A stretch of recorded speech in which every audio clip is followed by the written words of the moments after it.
the fun of technical glitches. But yes, I am at long last sitting down to play the game I promised I would.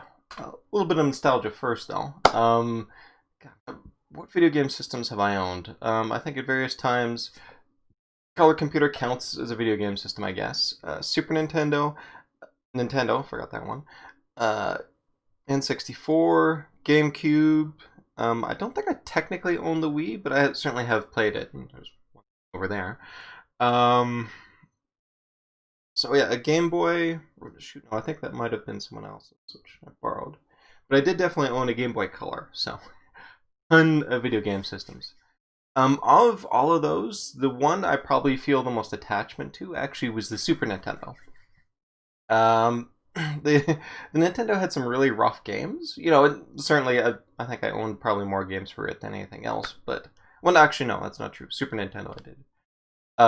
But it was, you know, the Super Nintendo was definitely the thing that sort of it was the best video game system I ever owned, more or less. You know, I played the most out of it out of any of those systems. My favorite game actually was Mario Kart. I played that just endlessly with my brother, and it was the way we would sort of bond. I don't know if you've noticed, but I'm not terribly all that outgoing or all that necessarily. It's, you know, if you're a long time blogger, you've probably noticed that. But anyway, well, yes, it was Super Mario Kart was probably my most fondest overall. The one I played the heck out the most was Super Mario World. I don't know if I've even actually looked at the manual, other than, you know, just be like, oh hey, I found the manual, yay. Quite cool. Oh yeah, the story for a Mario game. After saving the Mushroom Kingdom from Bowser and the rest of the Koopas in Super Mario 3, I did play that and I have passed that one. Actually, I think Super Mario Bros. Is the only one I've never really passed, excluding, I think, New Super Mario Bros. On the Wii. In fact, I've never passed a Super Mario Bros. Game. Mario and Luigi need to recuperate from their adventures. Together they agreed that the best place to vacation was a magical place called Dinosaur Land. But while Mario and Luigi reclined on the beach for a relaxing nap, Princess Toadstool disappeared, apparently seized by evil forces. After searching for hours for their missing friend, Mario and Luigi came upon an enormous egg in the forest. Suddenly the egg hatched, and out popped a young dinosaur named Yoshi. Proceeded to tell Mario and Luigi a sad tale of how his dinosaur pals were sealed in similar eggs by a group of monstrous turtles. Get the basics of it. I mean, nobody plays the Mario games for the story, after all. But yeah, being the pack rat I am, I've still got the old guides I've got on this. Green screen action there. You know, the old Mario Mania thing. Slightly worse for wear, but, you know, it's Luigi. Haha, perfect for a green screen. But I've also got the original box, too. Like you know, the full meal deal when it comes to this sort of thing. I think there's even the original packaging in here. Let's have a quick look. Original packaging and everything. The joys of being a pack rat. So I think my Super Nintendo days came to rather harsh end. A former friend of mine actually came along and was part of, I think, a theft ring or whatever, and they came along and actually cleared out our home, stealing, I think, the Super Nintendo, I believe the N64, and pretty much all the games we had. Although there is actually one or two games I've still got, which are not included in there.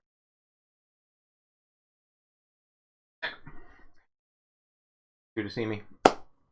So, yeah, it's an unfortunate end to that, but I mean, I at least have, you know, I did at least purchase it. I can prove that I've purchased it and all that. So, yeah, down to business. Although, if you have been following the blog, you know that I actually sort of offered an incentive. Since this is a fundraiser we're doing, you know, to benefit Free Thought blogs, I figured, okay, well, you know, my plans were to play Super Mario World anyway. Why not offer some incentives such that, you know, if you contribute in so much, I'll actually switch up the game to something similar but not quite the same. In the end, between Super Mario Randomizer and other games, what wound up sort of featuring as the one that everybody wound up on, or the tier that we wound up on, is Princess Kaizo Land. This nice little romp of a game. Basically, if you haven't heard, a Kaizo sort of originates from a Japanese game made, I don't know, a little while ago. But essentially, it was somebody had made this game for their roommate who was a huge Mario fan, and said, "Oh, you like the original game? Well, here's a version which is a lot tougher. I'll see if you can try and go along and beat this." And it sort of caught on the internet because it was the classic Mario game, but a lot tougher. Eventually, it wound up spawning 2 sequels overall. It became so popular, in fact, that Kaizo technically is just Japanese for rearrangement. It doesn't actually sort of have any special meaning attached to it. But because Kaizo sort of showed up in the name, and people being English, it sort of became a shorthand to refer to the entire genre of games whereby they take the original game, remix it, and make it a lot tougher to play. So yeah, that is my basic plan, is to torture myself with Princess Kaizo Land. And I say torture because I went through like several decades of not playing video games whatsoever. I have done, some tactical. I have played this a little bit, a little while ago when I was thinking of getting back into it. Forgot about it almost immediately. I did do a little bit of playing for technical things, but I've never actually passed the first level of Princess Kaizo Land. And I need to actually come along and do that, quite frankly. So that is my goal for today. Hopefully, I can just pass the first level, which should tell you something about the difficulty. With that, I think that's enough preamble. I will take one quick thing off stream if you'll mind that.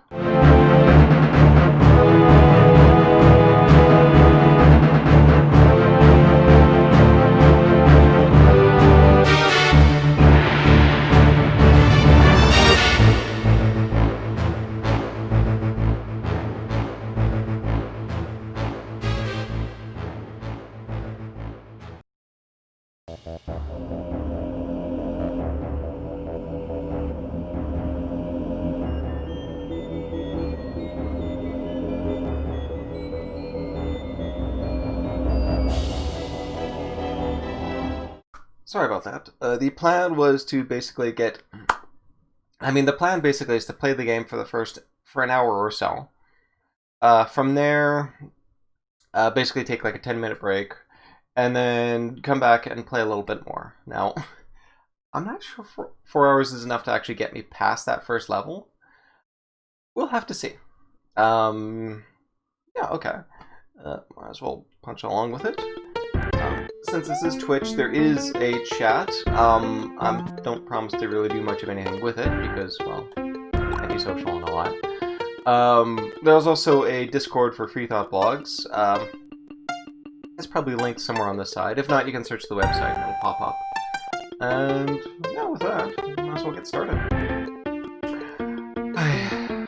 Alright, wish me luck.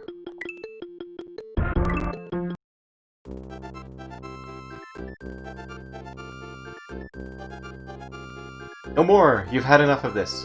Time to save your own heckin' self for once. Damn time. Poor Peach, how many times has she been kidnapped over the years? Alright, might as well start off in Polyhedron Palace. If you remember the original Super Mario World, there's usually a level that you sort of start off, and there's a bit of a sort of a welcome thing, like, hey, thanks for playing, blah blah blah. That is duplicated over here with Polyhedron Palace. And it's just a simple one-room deal.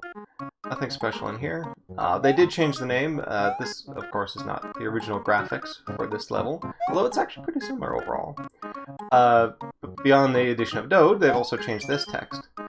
Sorry, Dode isn't here right now. He's too busy being a living god. Dode, if you're not aware, is a speedrunner, I think, in the Super Mario community. Quite well known, has a number of world records to his name. This, as you can imagine, is somewhat of a tribute to him, and, as you can imagine, by throwing out to these people, sometimes their hope is, they'll play them on their popular streams to get more attention to this game. And, I mean, not like Chaos Composer really need it. This is a good game overall. Consider it a good baby Kaizo hack. You can already tell I've had a bit of experience with this since I knew to jump. Yeah, here comes the first major challenge. Getting past there. I've actually found 2 different ways past here in my test. You can go for the long jump like that. Welcome to Princess Kaizo Land. I hope you enjoy your stay. We'll find out.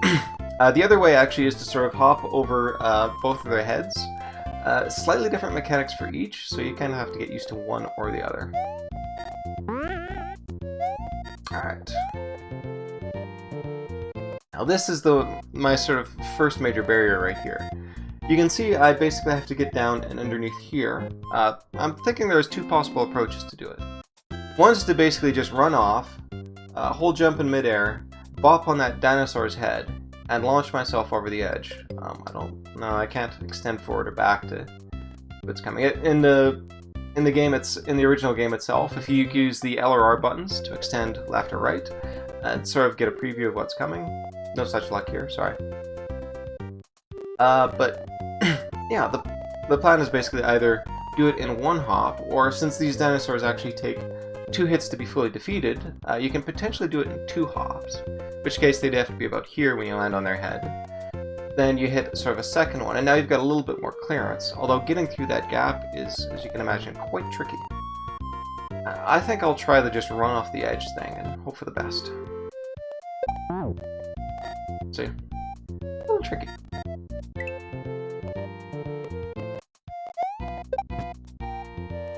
If you're good, sometimes you can actually land up on top of there.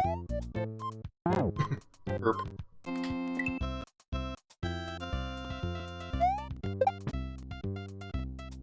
Currently, the one-hop method seems to be working best for me there. Alright. Nope, too late. Sorry, too early. Get the first jump. That's alright.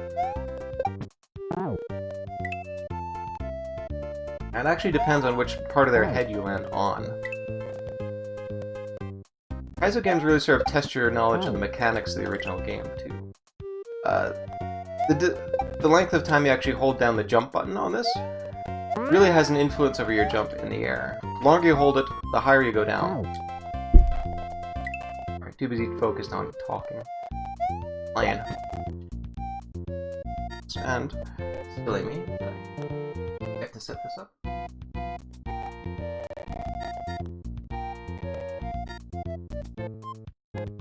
Right, congrats! I now have a timer to measure my lack of progress.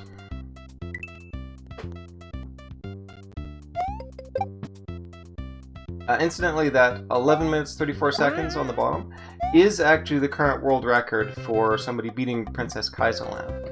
The route there is accurate to what they took, from what I understand. I haven't sat down and watched their video to verify it, but...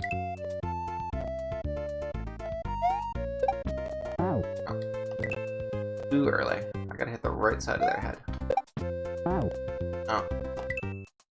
Had the timing down before.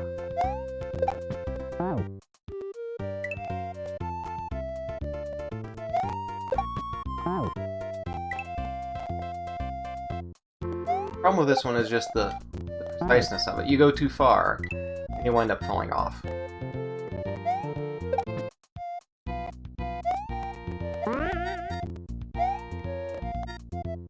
Okay.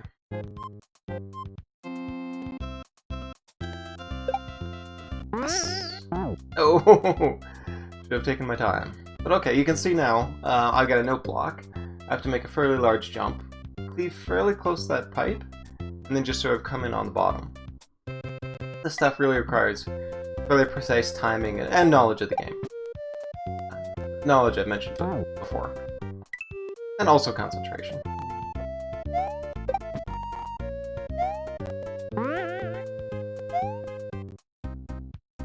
Okay, the running off method did at least work once. Alright. Now then. Nope, not quite. I've got to get moving a little bit earlier. In fact, I might even want to jump a little bit to the left.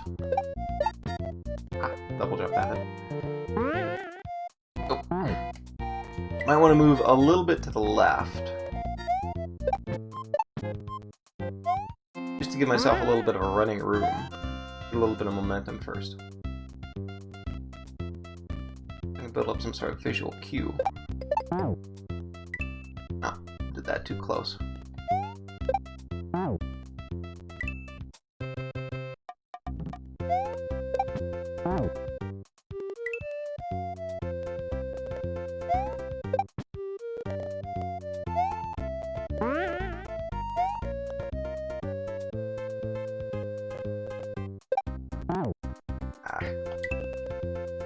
One nice thing about the single jump method for that is it basically doubles the amount of opportunities I get to go and do that jump.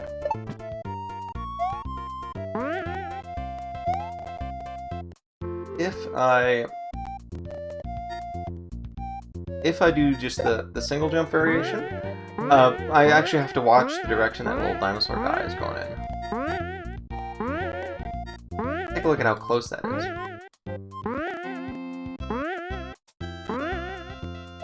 Searching, but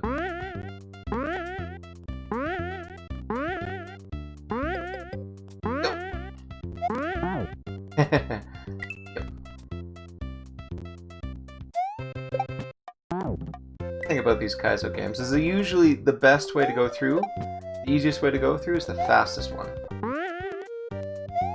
Simply because all the cycles are lined up and ready to go. You start to, you know, wait and hesitate too long.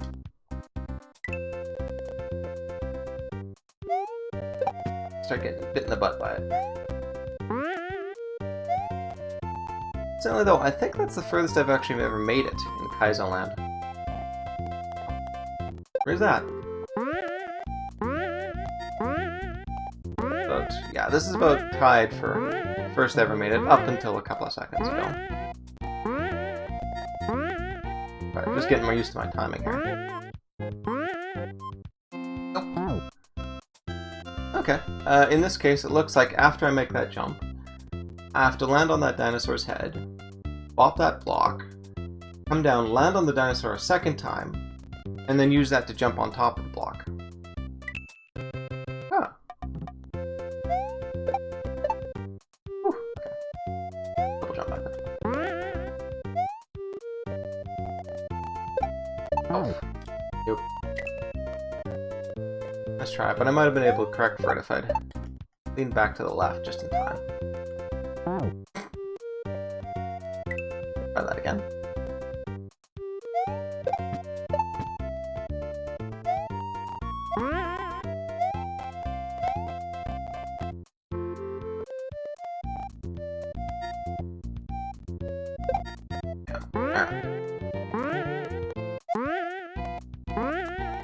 Pretty much as soon as I land, I'm gonna have to do that jump again. So,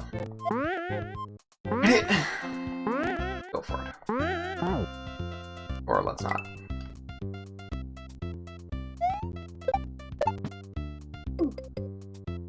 Oh. I do a great recovery and then just pop it like that. Ah, yes. See, there's a little bit of a key up there. I think that's for a secret exit. Of course. You know, if you've played the original Mario World, you know keys correspond to secret exits. Keys and orbs, I believe? Yes. Sorry, but there's only like 1 or 2 orbs in the original Mario World game, so. Well, it's became a bit of a meme. It was one thing. If you're just playing generic Mario, it became something to celebrate. That, ooh, I've got the 1 orb that's here. I think it is just 1. Just of the regular levels. So look that one up. Our road does complicate things a little bit. Did I mention it's been a long time since I played the original game?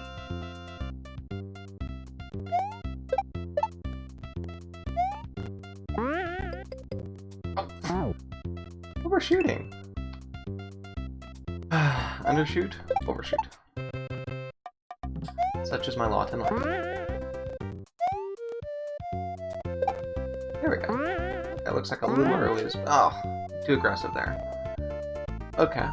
And then yeah, stick with the plan for that. Ignore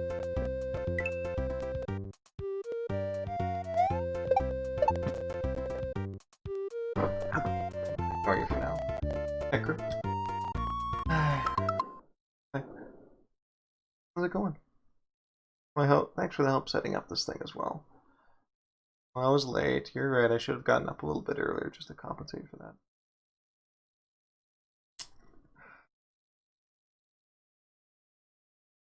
So far, it's doing okay, but you can see there's some subtle distortion in the. The problem with tech crew. All too often, they've got the attention span of a gnat. You get techies, and they're just so used to jumping from the technology that they can't focus on much of anything.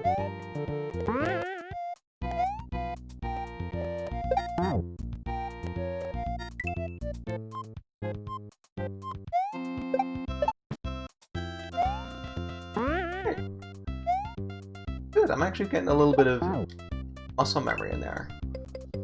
Not necessarily to sort of nail each jump each time, but I'm actually able to make, you know, recoveries and just subtly control my character. Oof, too short. Alright, we're actually making better progress than I figured I would, which tells you something, quite frankly.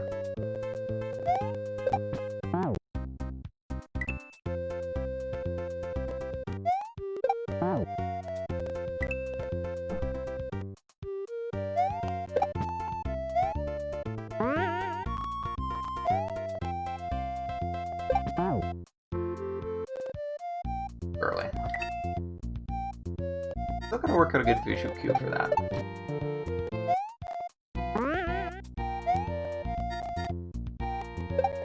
Yep. Did not press jump in time.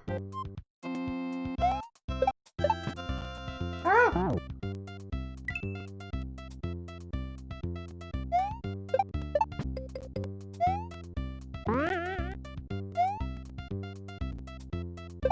There we go.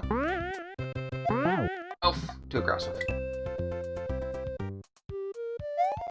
Okay, gotta memorize that bit. Not too aggressive on that last jump. Oh, and didn't press jump enough. Or did not hold it. If you look carefully, you can actually see exactly when I'm holding or not holding the jump button. Oh, okay. Furthest I've ever made it so far.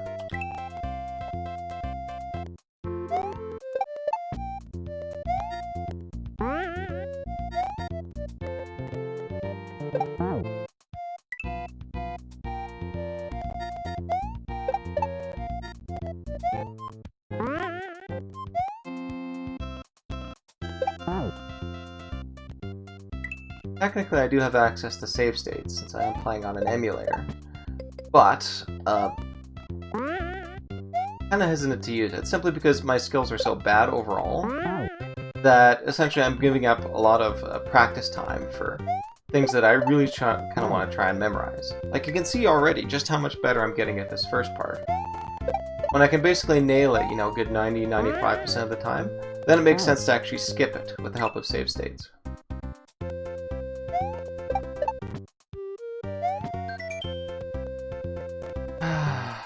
Well, we're gonna fall out of the world shortly.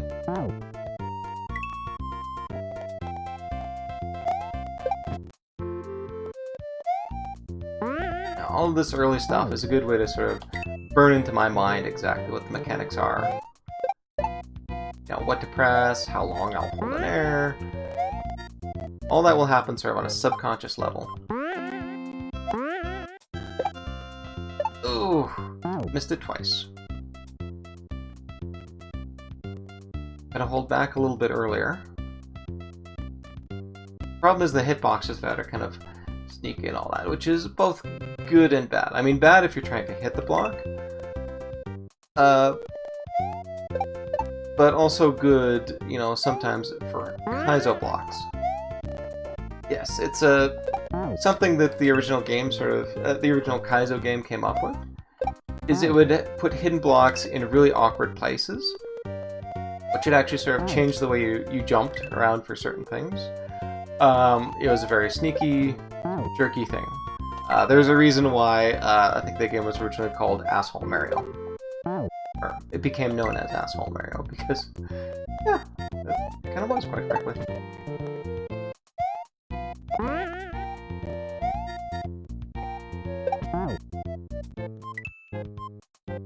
Wrong side.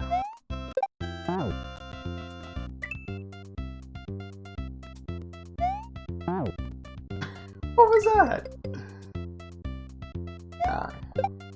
I am not good enough to use save states to skip past these. There we go.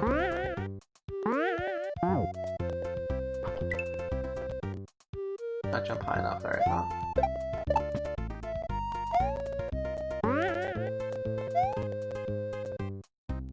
No. Not hold jump. Key. One of these days they'll get good enough to nail you. That will probably be in several years, though.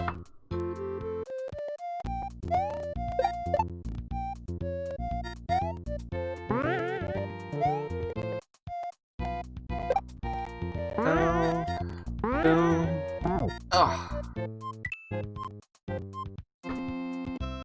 That last one, I really have to book it.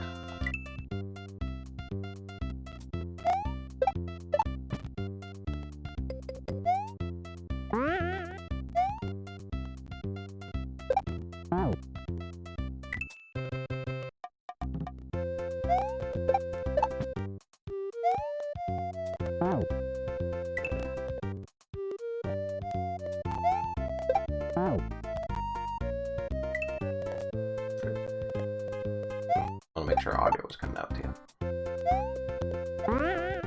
Streamer's worst nightmare. They're sitting there and the game audio is just completely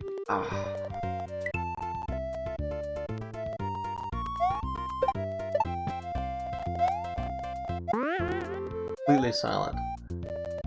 Especially since I am a very new Twitch channel and again don't attract a lot of people from my commentariat and all that. It's only inevitable that I won't have a lot of people in chat to tell me, hey, something's screwing up.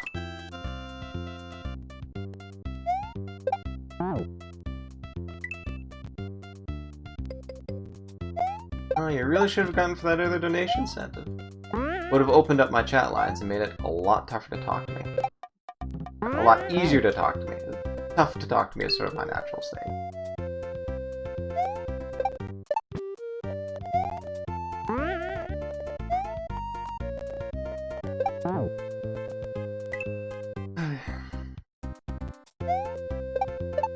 Audio is good in this game too.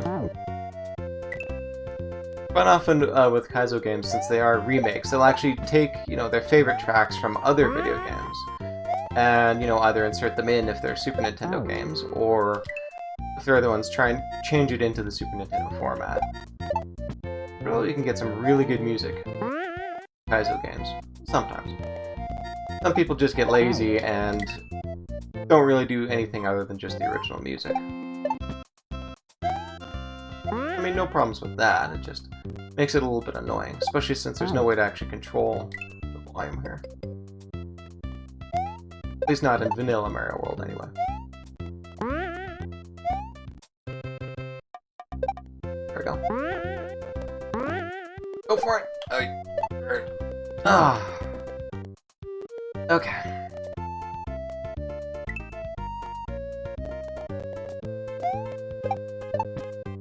Tied for best ever. We're only 15 minutes in. I might actually pass this. God, that'd be hilarious.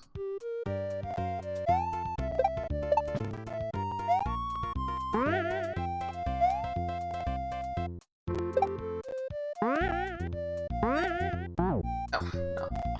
Too much hesitation.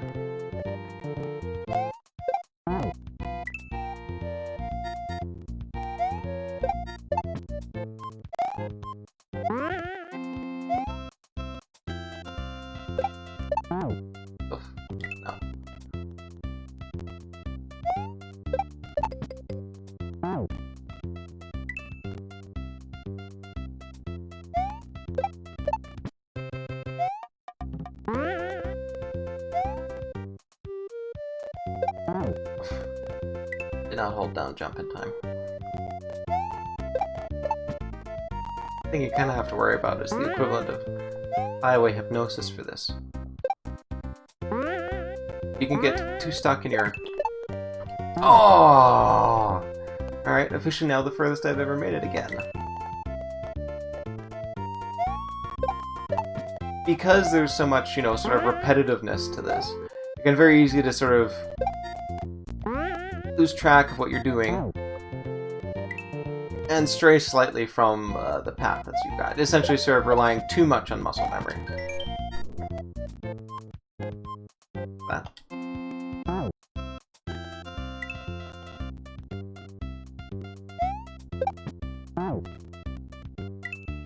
Didn't realize this would kick in power management either on my computer. Watch that.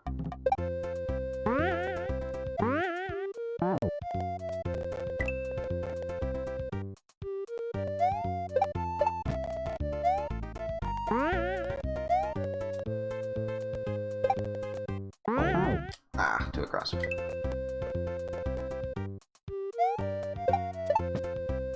I'm really liking that double jump for that first one. That does give you plenty of options to recover. That one. Obviously, I still can't nail it every time. Into the groove.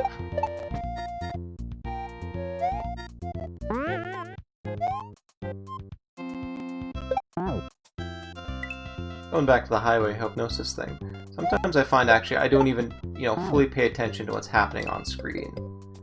It's sort of a mix of being lost in, you know, trying to get the muscle memory down right, I guess, and not really sort of a necessity to even sort of focus on the details.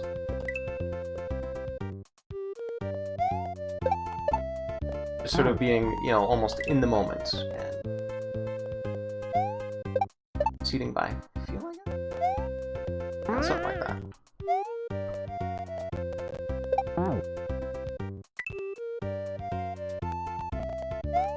Anyway, how you can potentially drive for ages and completely forget about it simply because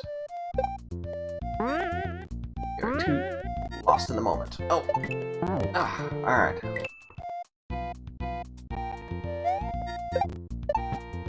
Tied for furthest.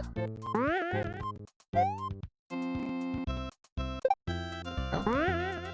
I'm getting good at this first part. Got him wrong though.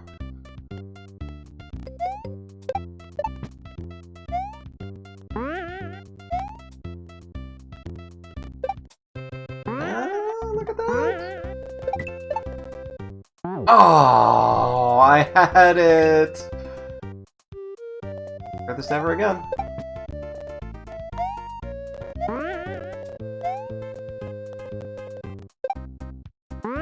Oh. A bit more aggressive there.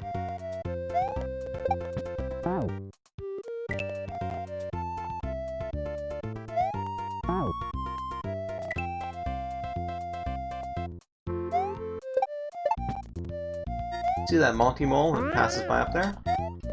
Watch this.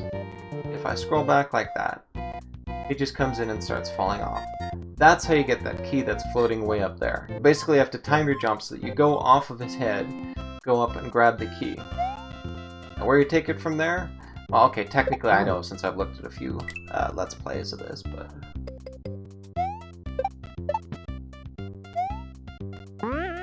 But I am pretending I do not. And it's funny, you know, you'd think, oh, you know, looking ahead on a Let's Play will sort of spoil things for you, and quite frankly, not really.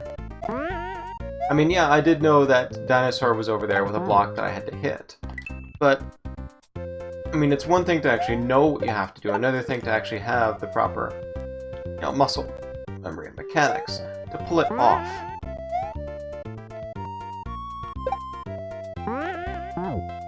And a lot of these Kaizo things, again, are just sort of testing your basic knowledge of the game.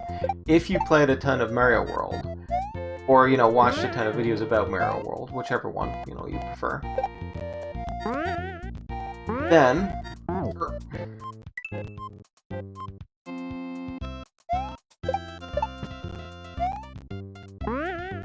Then you'll pretty much know what to do just by sort of pausing and looking at it, like what I've been doing. Ugh. I managed to dock too, it's cool.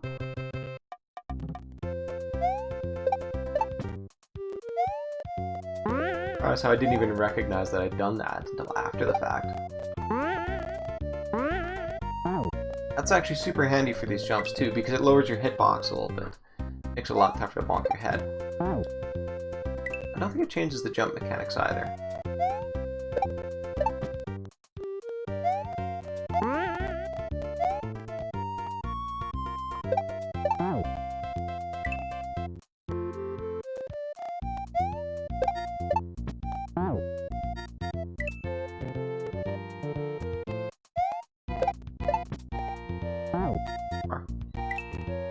Yeah, no. Definitely not using save states yet.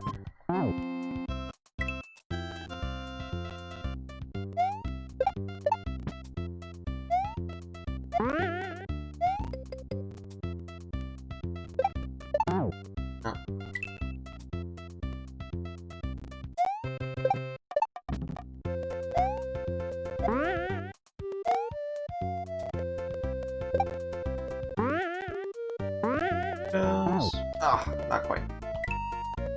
Aggressive there.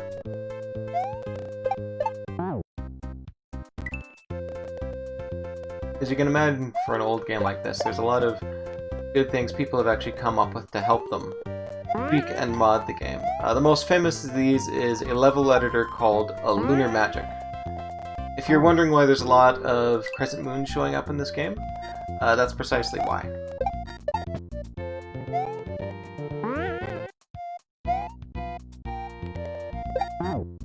I think you've only seen one so far.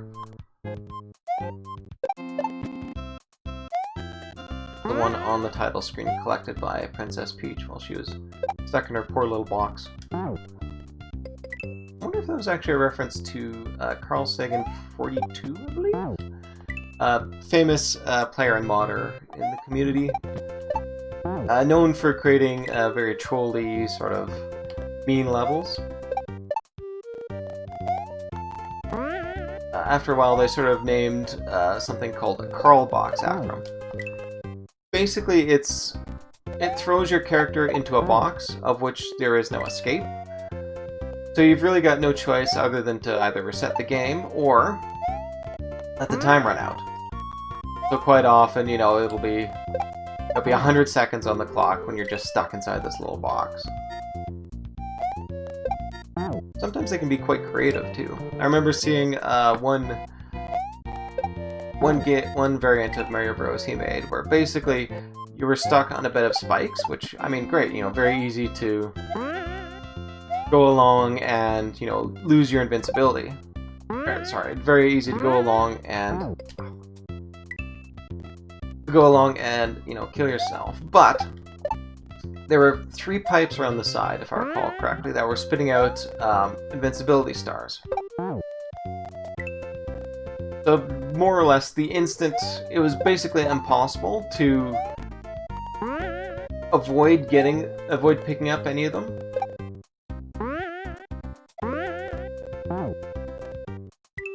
Until your invincibility ran out. Which meant that even though you were surrounded by spikes and what looked like a relatively easy box to get out of, you could not escape.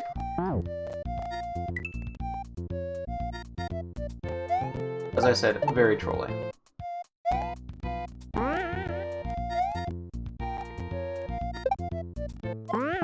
Oof. Too aggressive.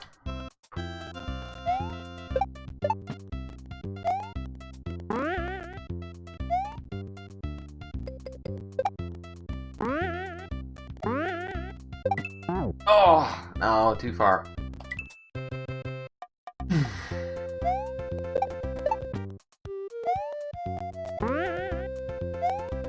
Should we call that a tie? Nah.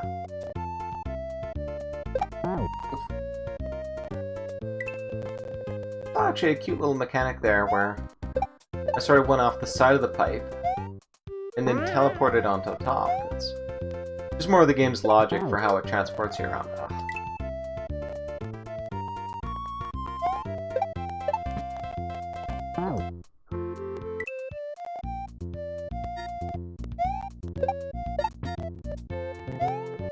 You can see I'm amassing quite a point total, even though I'm not making any real progress.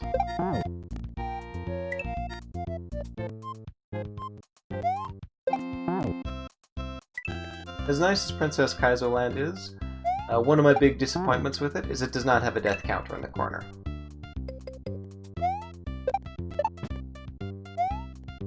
Something kind of liberating about seeing, oh yeah, no, took me like, 200 deaths to get past this level.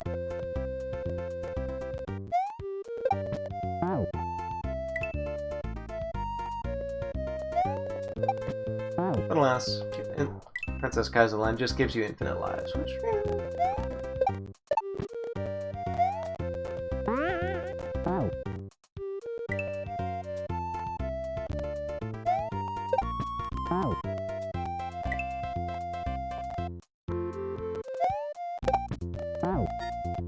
to work out power saving things during the break.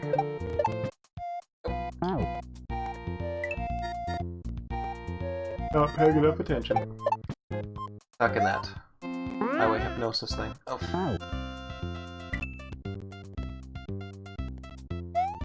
All the more reasons to not use save speed.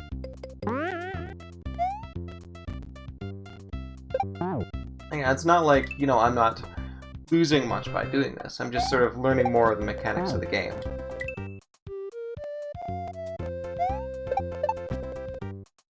Definitely looks like the 2-pop variant I seem to be better at. Probably the second time I've said that.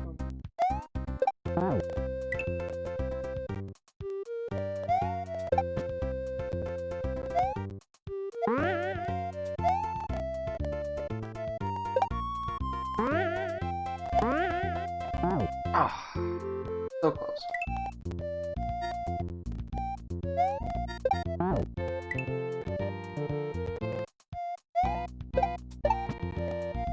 There we go.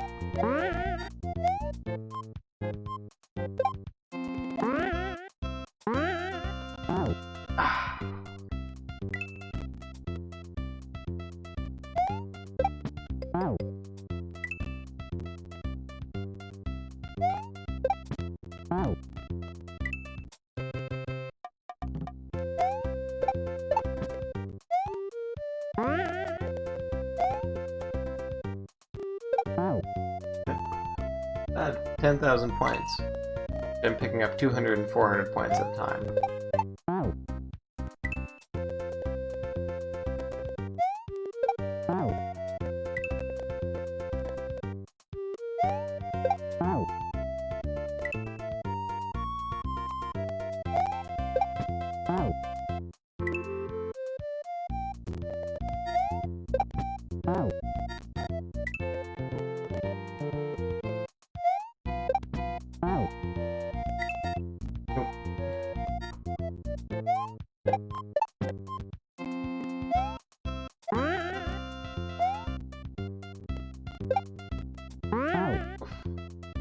Too aggressive.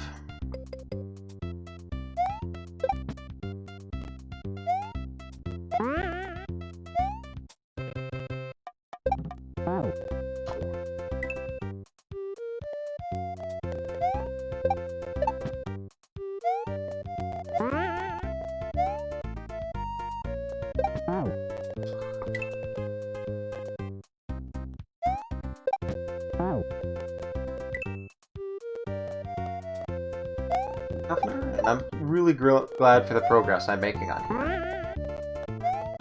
Obviously, I still have not passed this first level.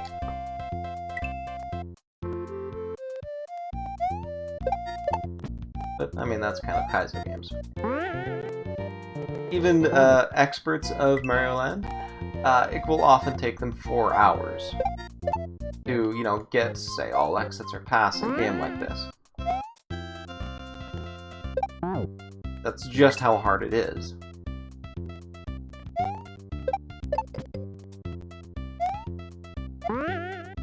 I'm not setting my sights anywhere near, you know, doing all exits or anything like that. No way, no how.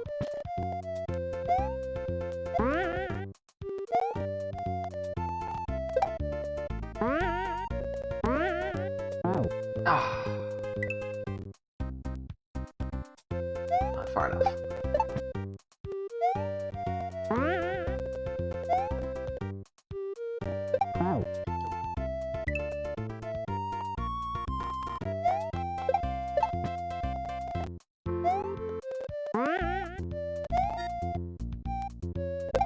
There we go.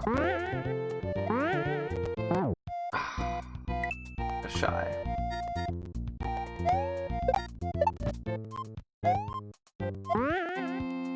Looks like that little hook in midair I'm doing to get past that one is becoming a really good consistent strat for me.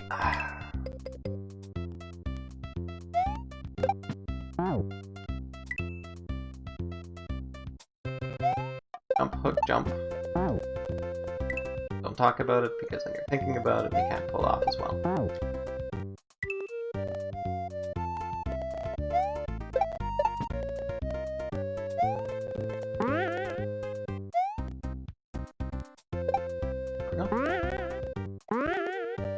Ah, not aggressive enough there.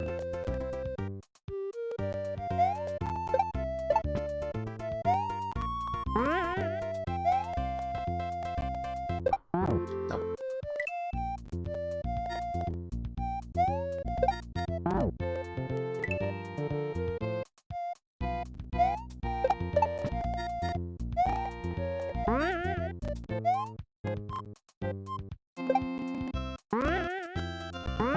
Oh, too aggressive. Getting the great mix of that is tough.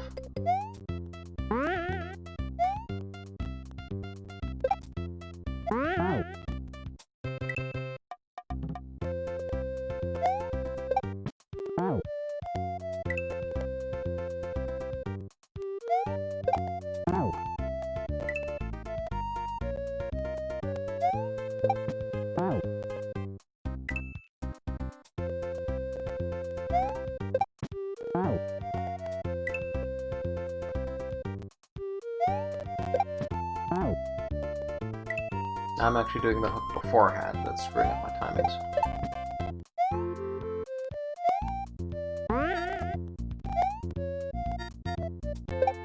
Oh. Not press jump in time there.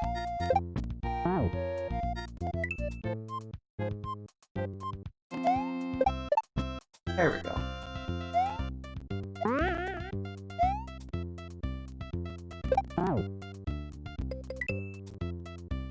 I was about to say, oh, my success rate. Success rate is pretty high over there. Obviously not.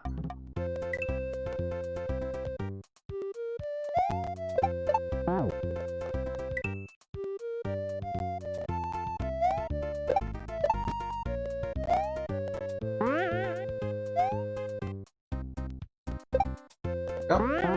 Nope. Too aggressive.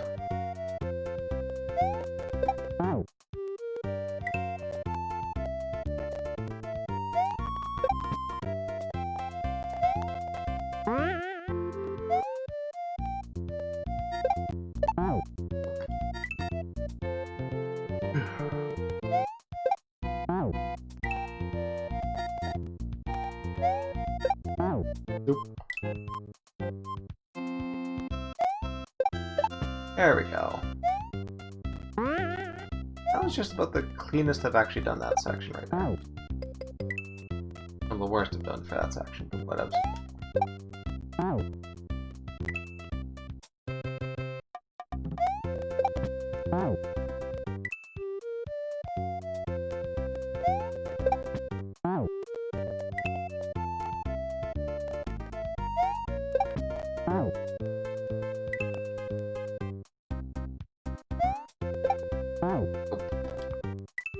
I'll do too far. Yeah, now I'm getting too far into my groove. Floppy with my timings.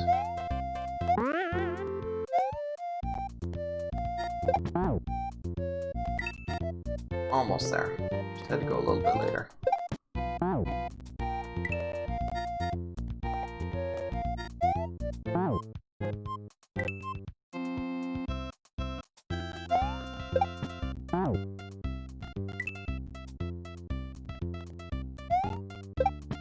Nope.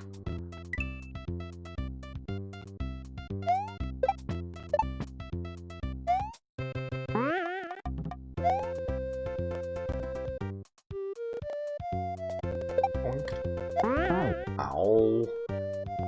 Aggressive again.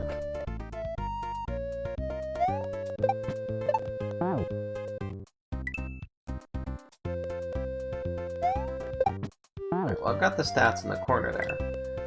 And really good, actually. I'm really surprised this computer can actually manage 720p 60 FPS on software encoding. But they'll speak for themselves. I'm seeing very little frames missed due to rendering lag. Almost nothing due to stream lag, so grinding away nicely. Hope it looks nice on your end too.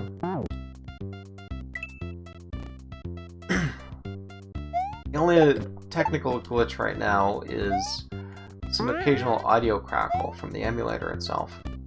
That was one of the things I was panicking most about yesterday.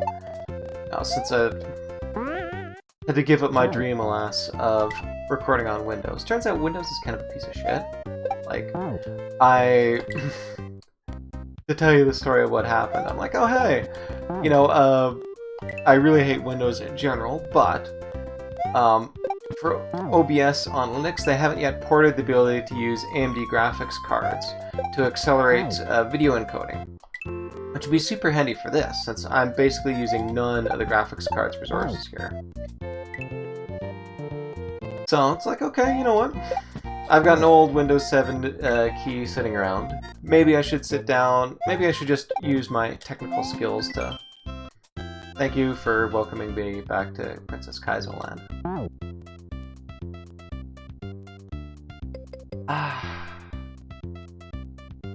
Okay, yes. I will take a quick water break. To my story from there. Oh, that's on the slide there.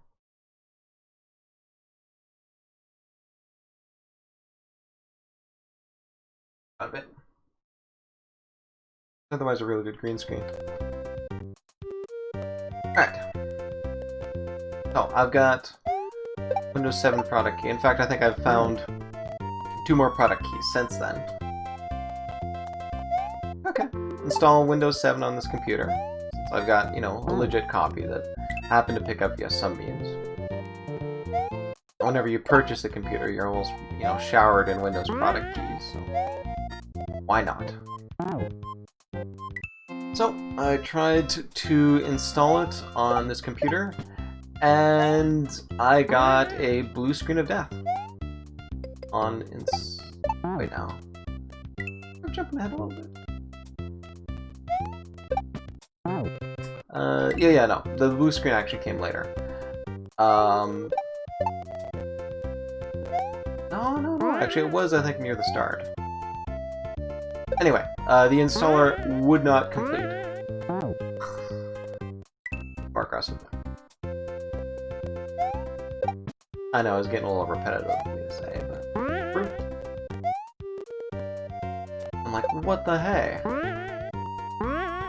And so I do my homework, and it turns out, I mean, Windows 7 is like 10 years old at this point. In fact, I think the first release was basically 12 years ago.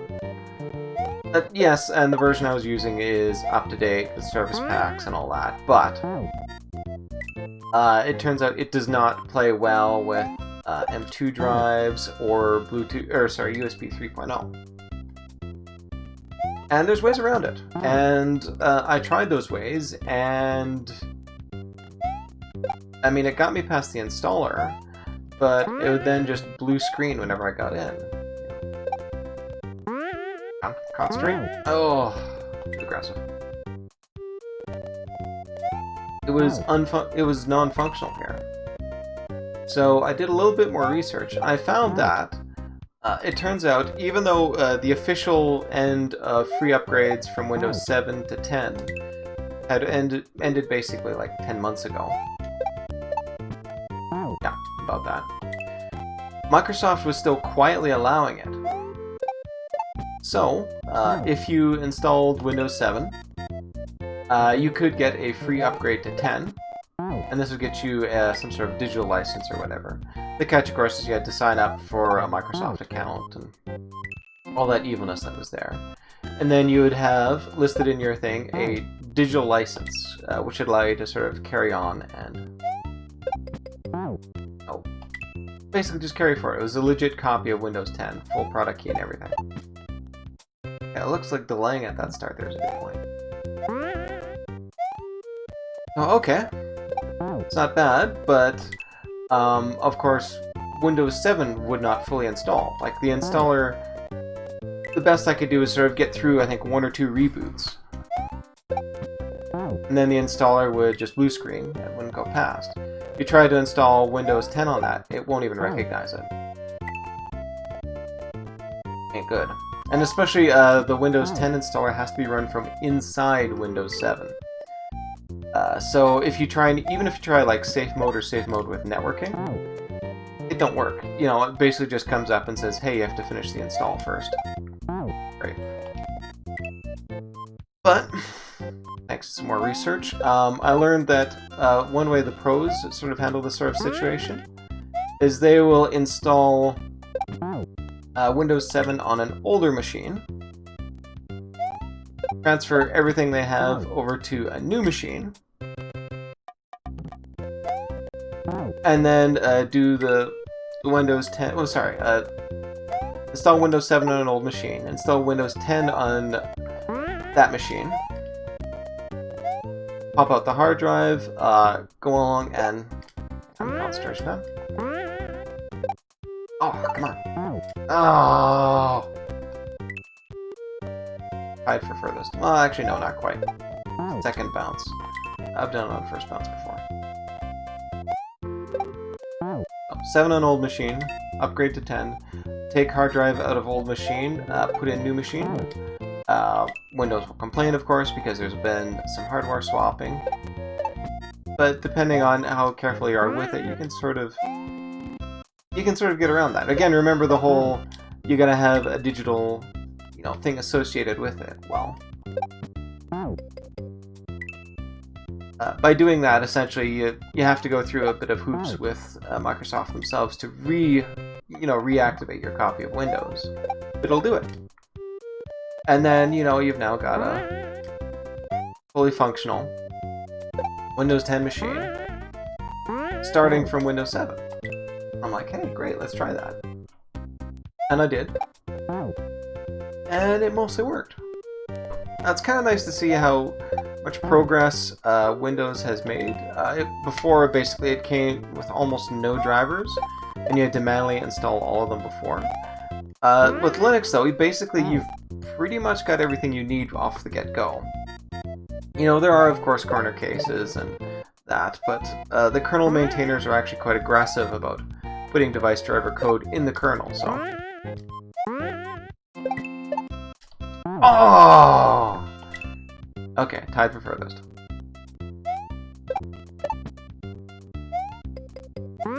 So with Linux, basically, either everything works out of the box, or, you know, there's 1 or 2 devices which don't, and nobody's actually written proper drivers for them yet.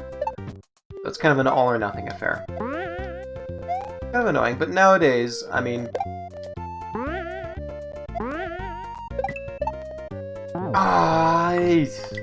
Okay, this is still progress, though. This is great.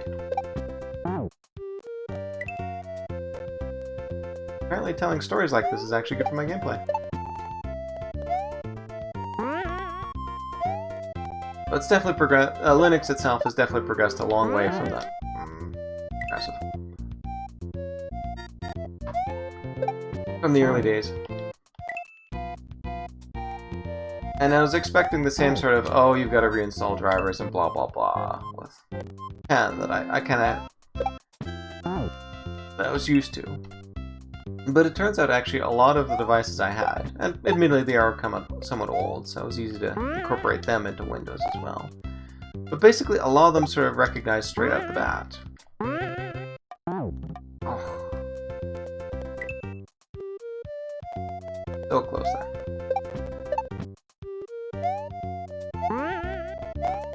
Windows at long last has caught up to Linux in many ways.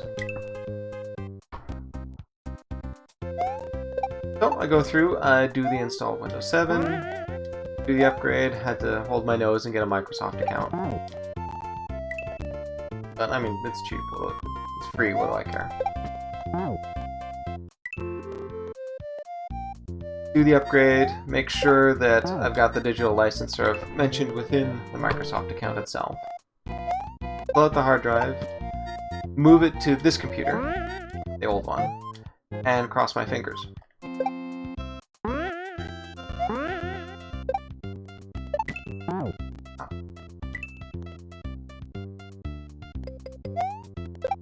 And shock surprise, it kind of worked. I mean, there was this brief period where, you know, it said, oh, this version, you know, too many hardware changes have happened. You know, you need to activate this computer. And I was kind of panicking because it's saying, well, wait a minute, it's not activated, why isn't... I've done everything correctly, I've logged in, and all that. Turns out, Windows is just kind of lazy when it comes to checking for activation. It did the initial check, and then it's like, okay, well, I'll check again in like 4 days. It was annoying for me, because I was expecting, you know, immediate results. Hey, technicians, short attention span, as mentioned. But it turns out there's a button I could press within there that would get it to look more frequently, to get it to look. And sure enough, yeah, I got the proper sort of screenshot that, yes, it's not an actual screenshot, but I got the proper screen that said, hey, you know, this copy of Windows is licensed, everything is all good to go, you got a digital license, blah blah. Yes! Okay, well, I'm gonna save a save state there anyway, even though I do still want the practice. Oof.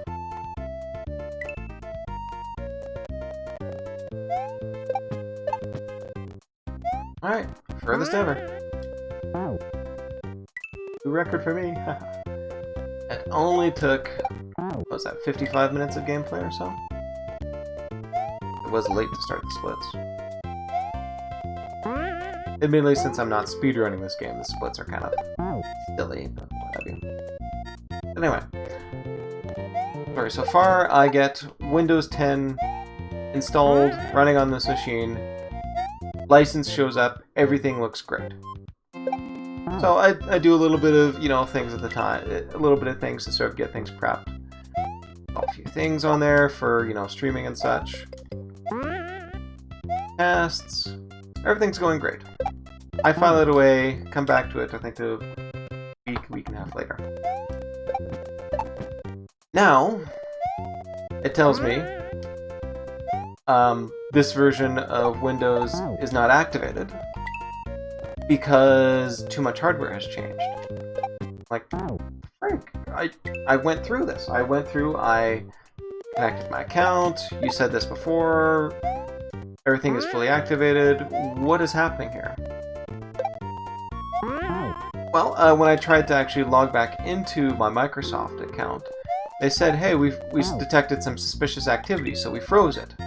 I'm like, okay, I haven't actually done anything with it in the past 10 odd days, but maybe the Windows 7 to 10 with the weird hardware glitches was something they deemed, you know, suspicious, which, I mean, fair enough. So they're like, okay, we can unlock your thing just by, you know, giving us a phone number and sending a text. So, you know, do all that. Log into the Microsoft account. It's like, hey, everything's fine. You are good to go. You have a digital license for this computer. But as I looked at it, it looked a bit weird. For one thing, it listed 12 gigs of RAM in the computer. I have far more than 12 gigs of RAM in this computer. It's actually a little bit embarrassing how much memory I've got in here. Just, you know, forward compatibility and allows me to sort of be a little bit lazy with browser tabs and such. Which, as you can imagine, I am very lazy with my browser tabs.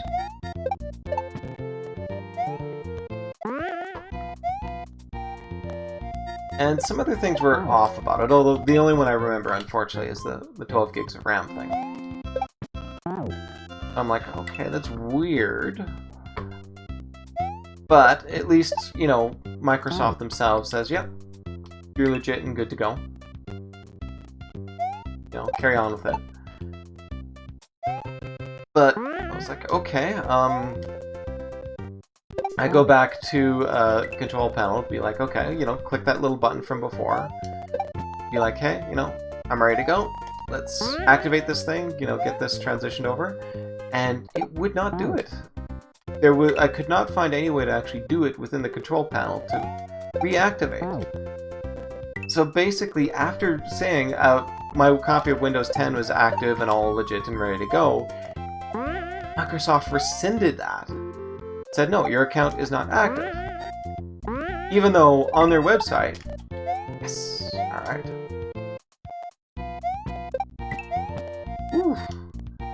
One of the infamous Kaizo blocks. But you can sort of see the basic plan we've got right here. The coins sort of tell you which way to go down to sort of make it past these hazards right here. And while I don't have the ability to, you know, scroll or do anything like that, you can see there's what looks like another coin down there. So essentially, I jump to the right, and pretty much as soon as I get past the piranha plants, I hang left, and then I'll come down again. So let's see if I can pull this off. Nope. Not far enough right. I'm relatively close to the end of the level, too, which is nice. Actually, no, I think I'm relatively close to a halfway point.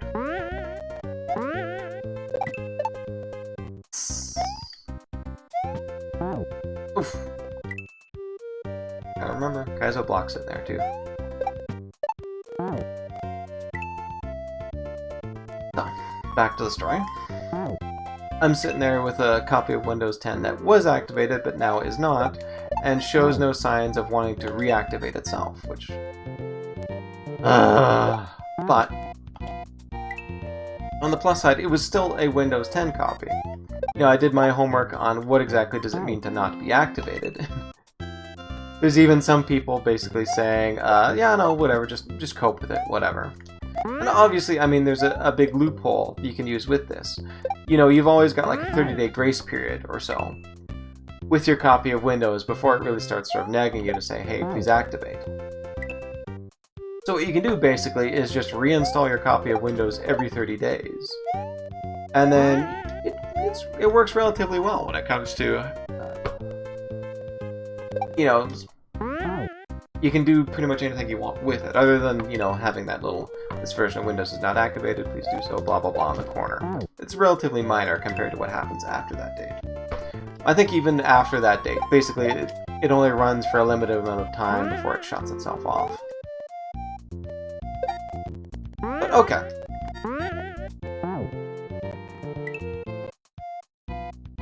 I can cope with a non-activated copy of Windows, especially since I'm just using it for streaming for one day, and then it's going back to, you know, just sitting and doing whatever it is. I don't really care, you know. Not like a big Windows fan, as you've probably gathered. Like, okay, that's fine, I'll cope with that. Carry on with a little bit more setup and all that for setting this stream. Get things pretty well done, although I do need to make a couple of tweaks. So, you know, I have to boot back into Linux to you know, set up things like the lovely little screen that you're sort of seeing in the background and all that. Other mods to get it to work proper. And, you know, I sort all that out. Like, okay, time to venture back into Windows. And I start to copy over the files from the Linux side to the Windows side. Windows has no idea what to do with Linux file systems, but Linux knows perfectly well how to handle NTFS. So I can go along and copy-paste and do whatever I want between them on the Linux side. And then, I probably should have concentrated. I find this time I actually can't. I mean, I'd successfully copied over files before, but now it tells me it can't copy over it. You know, do a little bit of tinkering, and it says, oh, the reason why you can't is it's a read-only file system, and the reason why... And the reason why it's a read-only file system is because Windows is in hibernation mode. Like, okay, I don't remember putting Windows into hibernate. I thought it was just a proper reset.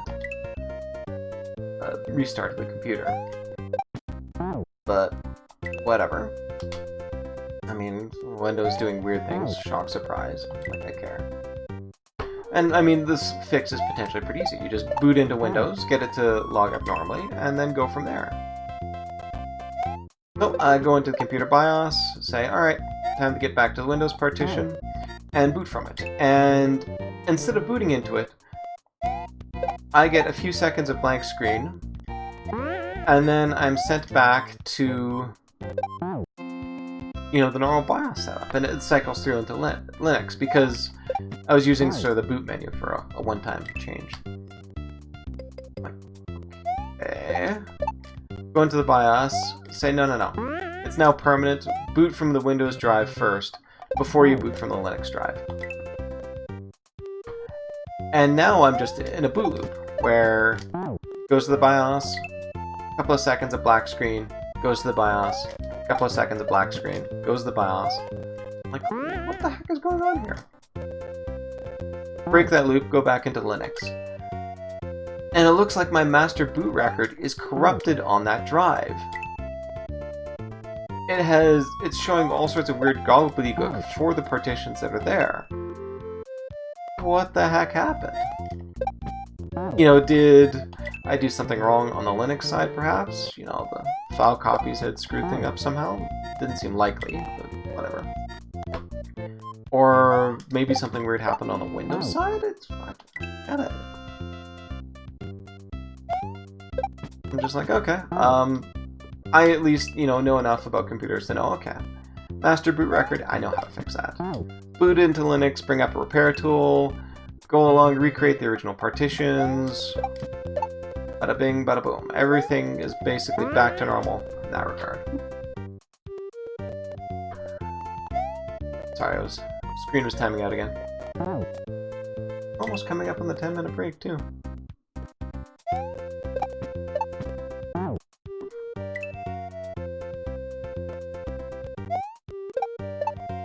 I may have to do some live editing on that screen, though.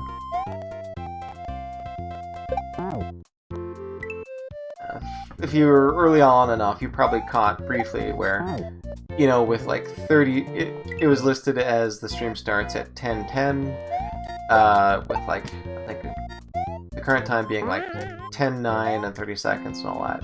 And then mysteriously transitioned over to say that, oh no, it's going to start at 10:15.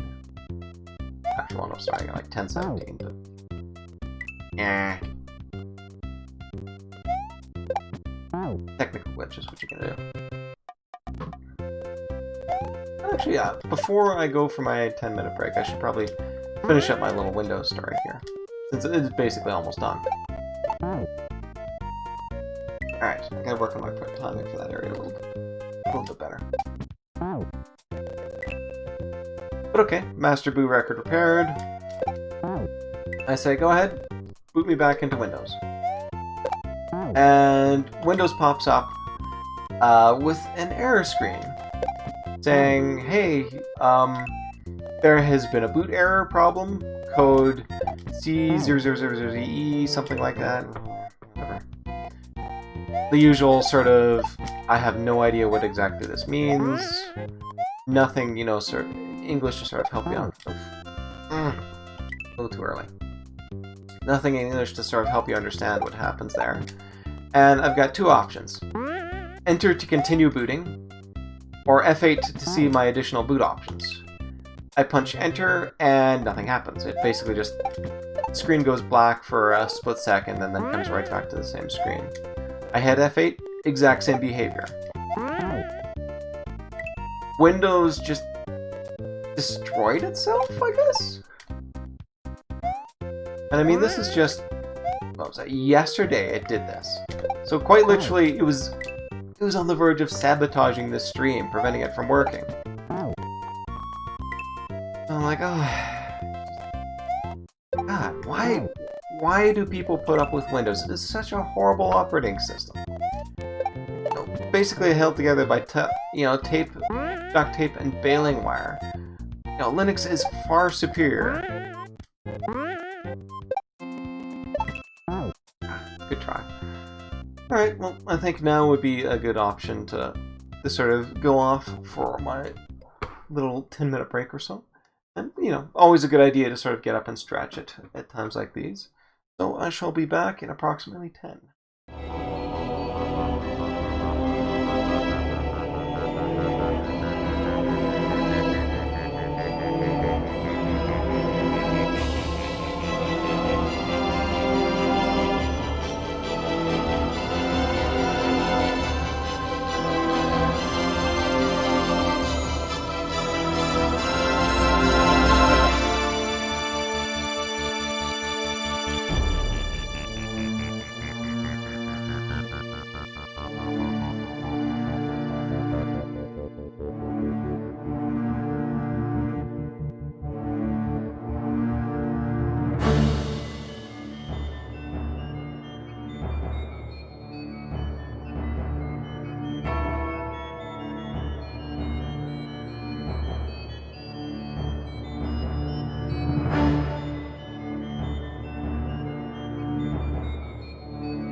box sitting in over there. Anyway, we are back. I don't know why my webcam is a bit weirder, and yeah, whatever. Whatever. Roll with it. Alright, let's see now if the audio actually works fine on this. I did go over and flip over my power settings on my computer, so I don't have to worry about it occasionally glitching out. If you see me going up like that, it's to reach for a mouse, actually, to make sure the screen doesn't blank. But in the process of doing that, there was also a setting to say, hey, turn off Bluetooth to save power. And I'm like, what do I care about that? This is a desktop. Flip that, and all my Bluetooth devices disconnected. So, not good. I think everything's back, but sometimes I can screw things up in OBS where it doesn't actually give over the proper sound. Good news is I've got live UV meters over on the side, so if I punch this, I'll very quickly be able to tell if it's legit or not.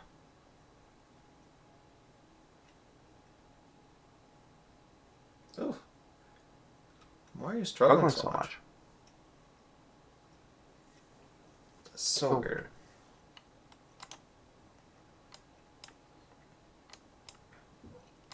Especially since it's been doing fine otherwise.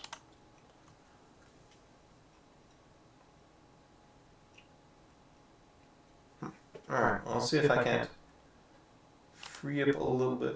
Chrome's only chewing up like 5%.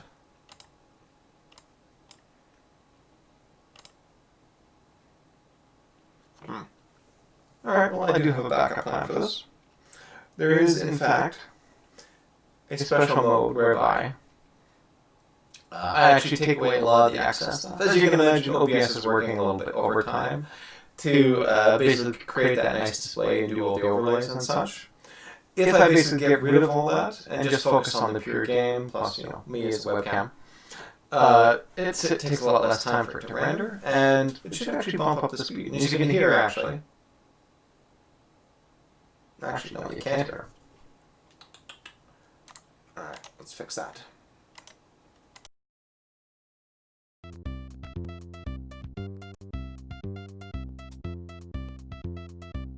Now, as you can hear, the audio is coming in a fair bit better.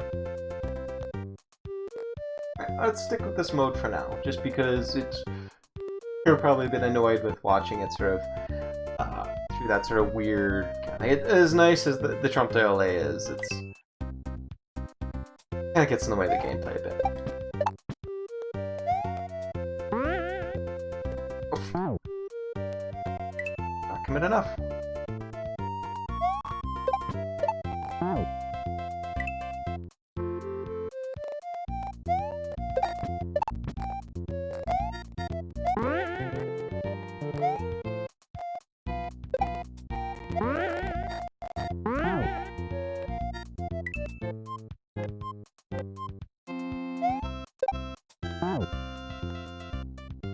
What else did I forget to do?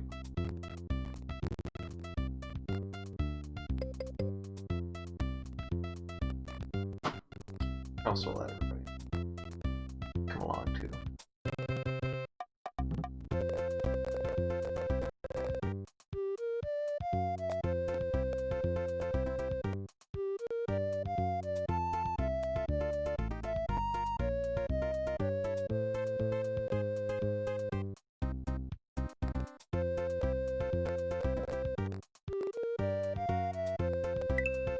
Alright.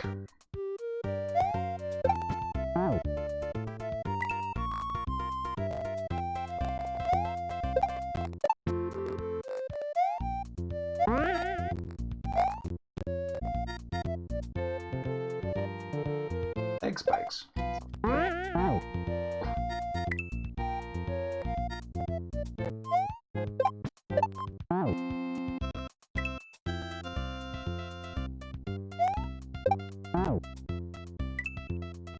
I'm using Hygan as my emulator over here, and I find it's kind of twitchy a little bit. If there's too many sort of interrupts, or too many threads going on in the background, it'll give me this sort of, if you listen carefully, hear a bit of a grindy kind of thing to it. That's purely from, I think the timing is getting not quite correct, and it glitching out. I have in the past tried, bumping up the priority of it, and it just doesn't seem to work. It's not actually consuming a lot of CPU.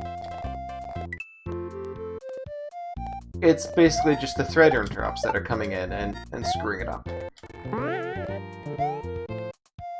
Oh, I mean, maybe if I switch my kernel away from a low latency one, that would actually improve things a bit. I'll have to try that. Something to think about for next time.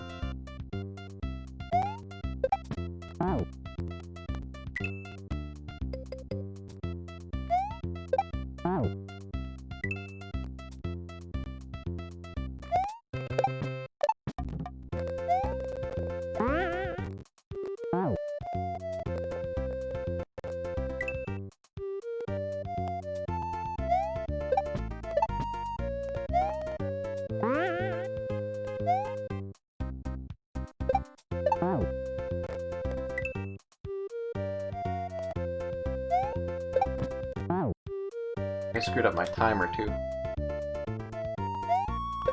You can't see it right now thanks to this view, but my timer currently reset at 0 after the break.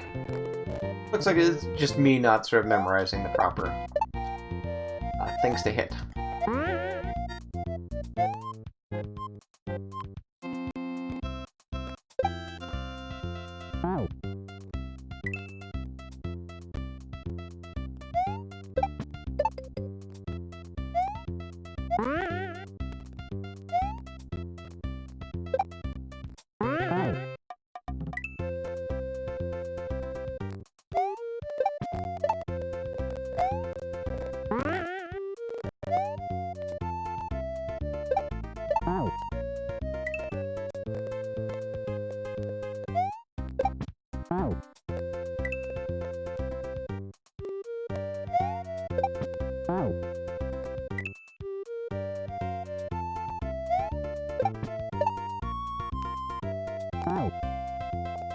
Might help if I jumped.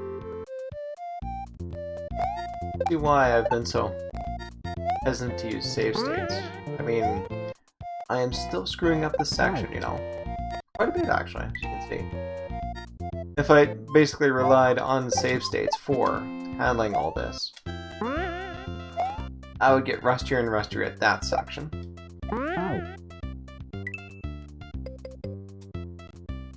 To the point where if I tried to play it again, I would just be completely lost on this section. But better to basically grind away and get the muscle memory on it. Take advantage of the fact that I'm running on an emulator.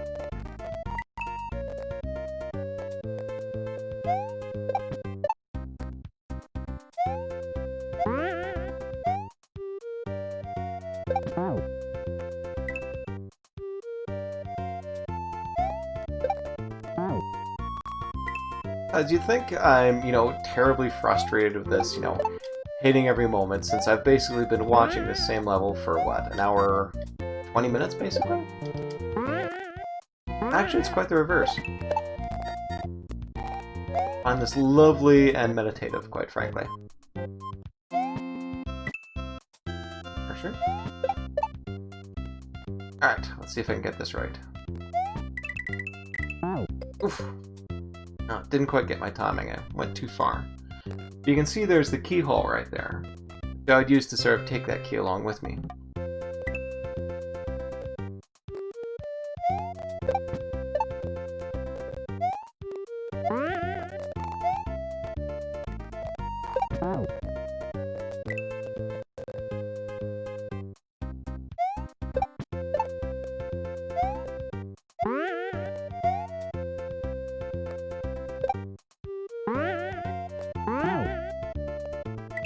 Too aggressive there.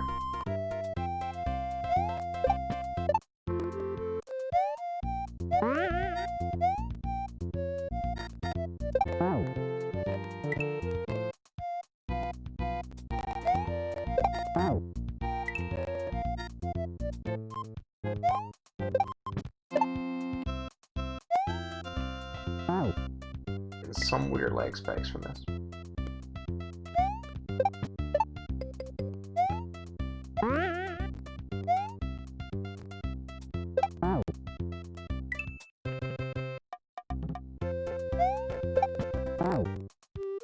You don't realize how annoying lag spikes can be until you're sitting through and playing a game like this, you know, something which is a consistent 60 FPS, where you really need to sort of hit, you know, millisecond level timings in some points.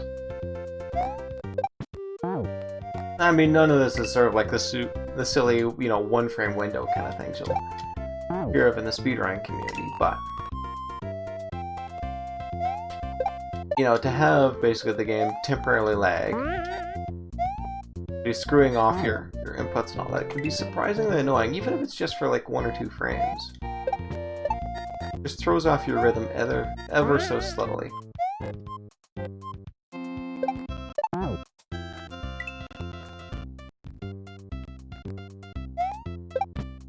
And I don't think that's really sort of happening here. It's only been 1 or 2 lag spikes that really sort of threw me off a little bit. It's actually just more of the subtle audio click is really sort of the only crackle that you're hearing. That's really only my giveaway that, hey, you know, something odd is happening here. Something I'll have to experiment with later, switching to normal kernel, away from a low latency one.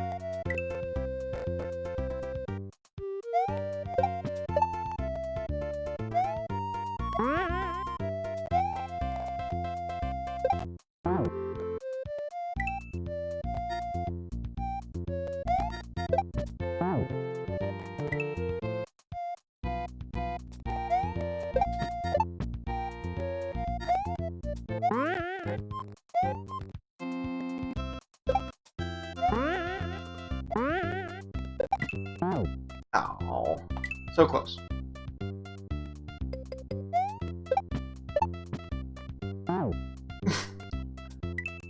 I've made that silly mistake in a while.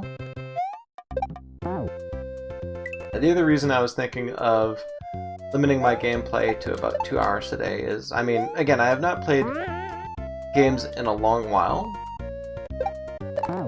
so my hands are not used to sort of using a controller. And already I can feel, even though it's only been, what, an hour, 20 minutes or so? You know, my thumbs are definitely changing, and I'm developing that sort of warm feeling, sort of like a pre-blister on them.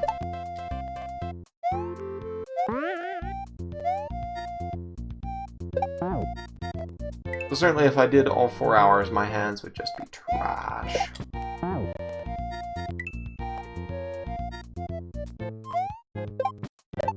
Well, that, and also, I mean, I'm finding this nice and, you know, contemplative and meditative. Not necessarily the same for people watching the stream, you know? What's fun for me may not necessarily be fun for you. And since this is sort of like a reward to people for donating to Freethought Blogs, if you want to sort of figure out how you can help contribute, freethoughtblogs.com/fundraising. Be careful not to do -fundraiser. That actually links to something separate and a little bit older. But freethoughtblogs.com/fundraising. We'll talk a little bit about why we're fundraising and essentially how you can contribute. Long story short, a bunch of people, including Freethought Blogs, were sued by one Richard Carrier for defamation a little while ago. And after basically tying things up in the courts for a while, doing some weird legal shenanigans, he basically cried uncle, said, okay, I promise to drop everything, you know, with full prejudice, and, you know, not going to sue in any way, shape, or form. Just, you know, please leave me alone. And, I mean, great, you know, great total victory for everybody, you know, sort of vindicated everything they had been saying to begin with, but we were left with $100,000 in legal debt. Just from him doing all sorts of weird legal shenanigans and such. Like moving to a state that had no anti-slap protection, and that he had no real interaction with, and then suing from there. I mean, you know, we know exactly what you're doing, buddy.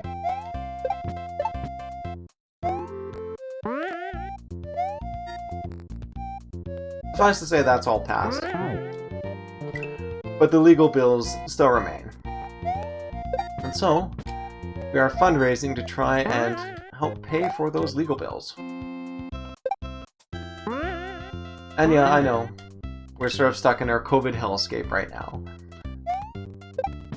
Times are tough for everybody, and if you can't contribute, fine. Don't worry about it. I mean, I was planning on streaming some sort of Mario game. Ah, there was a lag spike, actually, which did affect my gameplay. You know, I was planning on doing this stream anyway, regardless of what people had. Not Princess Kaizo, but streaming some sort of Mario game.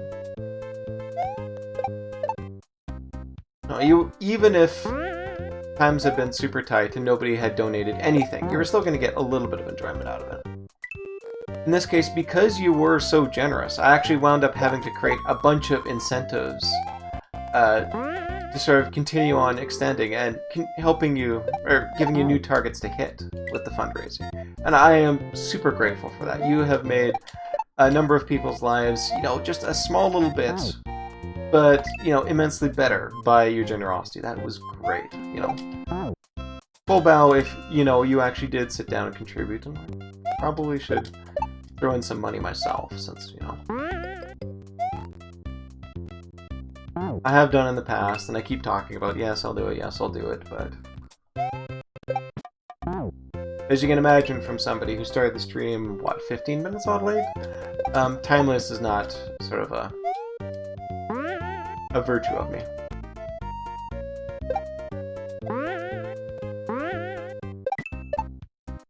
Oh, so close.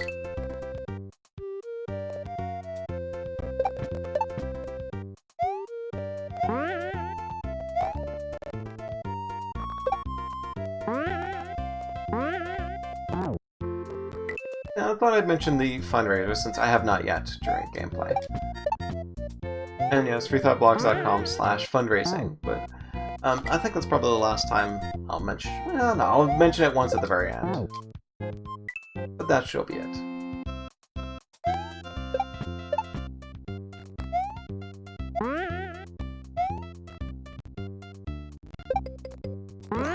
Thanks, Spike. Oof. And that was just me. That was not lag spike.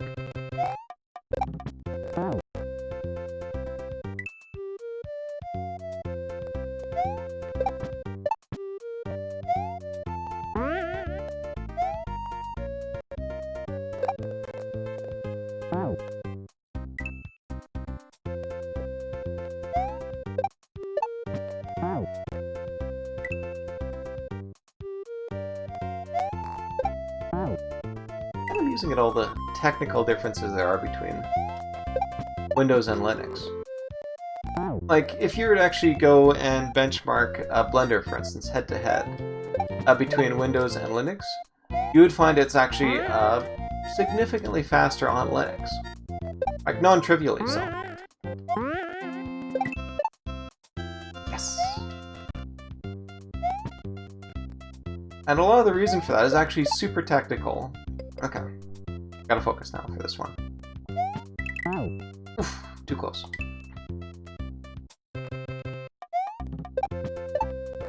And the reason why Linux is so much faster, when it comes to Blender at least, is sort of weirdly technical. It's twice in a row, nice. Kaizo. Alright. Yes!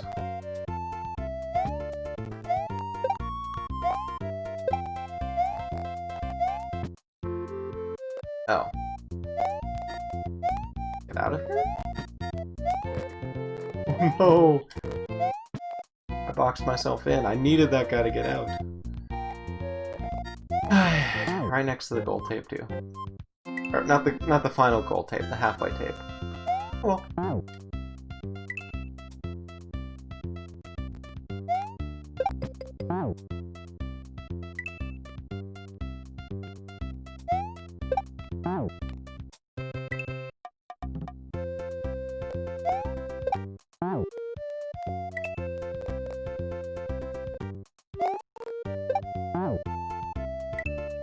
And maybe I can buy that next pack.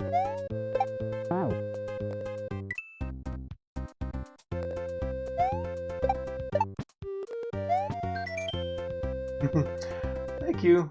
Bye. Oh yeah, but I did not finish my anecdote on Windows Linux differences. The reason why Blender on Linux is significantly faster than Blender on Windows has to do with how things are compiled within there. Whenever you're making a function call to some other function within Windows itself, or just, you know, to anything in general, this is that sort of functionality is built into the operating system proper. And with the transition from 32-bit instructions to 64, you know, there's a ton more registers and a lot of flexibility when it actually came to transitioning over. In Linux's case, they're very aggressive with their use of these additional registers. Basically, there's, I think, typically you only get like one register or so if you're just using 32-bit code. It's been a while since I checked, so I might be getting that wrong.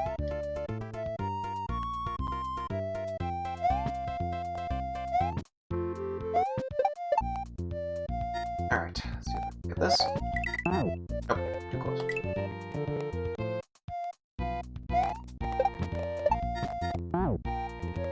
But whatever the case, a small number of registers on 32, ton more on 64. And so Linux is like, okay, when you make a call, a function call on here, we're going to stuff as many of the parameters of that function call into registers as we can. I think the technical details are you get a maximum of 7 integers and a maximum of 7 floats, which you'll store that way. Other than that, it'll actually go to another thing called the stack to store it.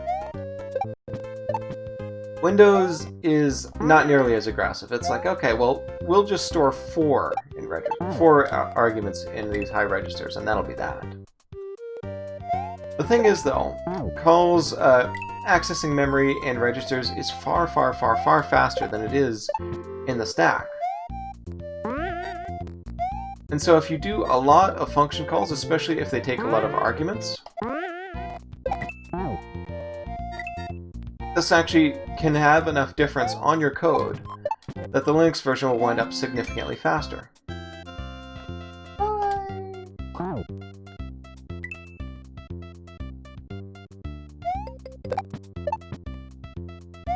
Well, twice in a row, what the heck? What's wrong with me?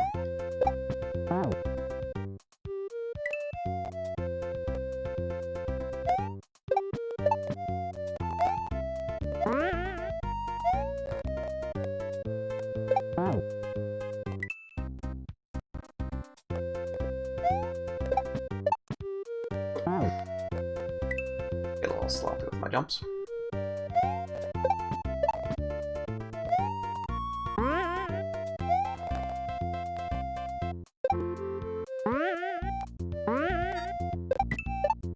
There we go.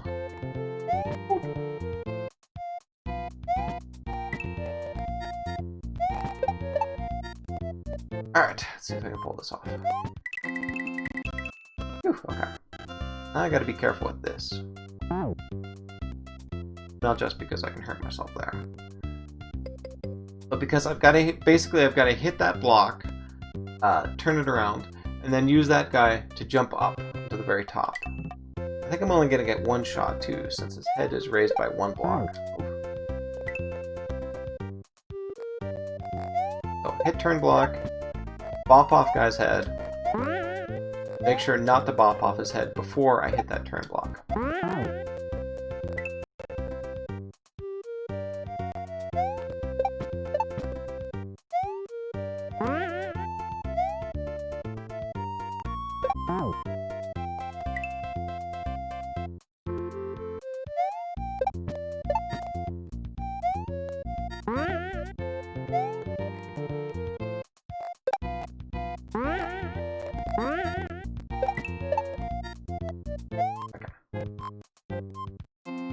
Definitely getting better at that point.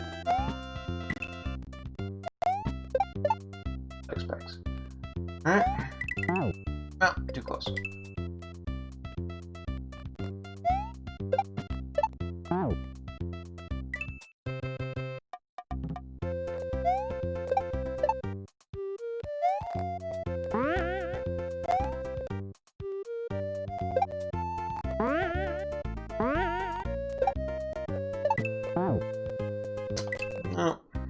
Close, but not quite.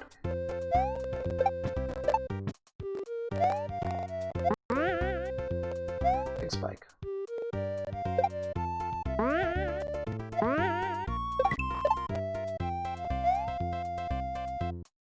I'm hilarious to watch this stream back and just see how terrible I am the first half hour or so.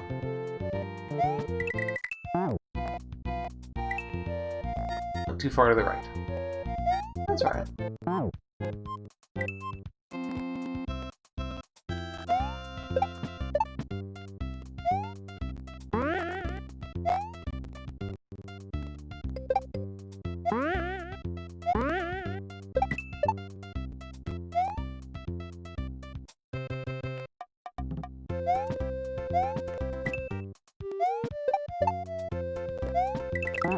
Oof, too close.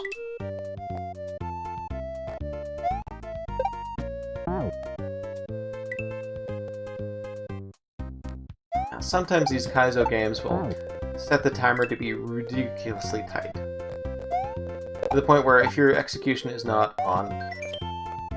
Bye-bye. If your execution is not on par, you will just completely fail a level, as is.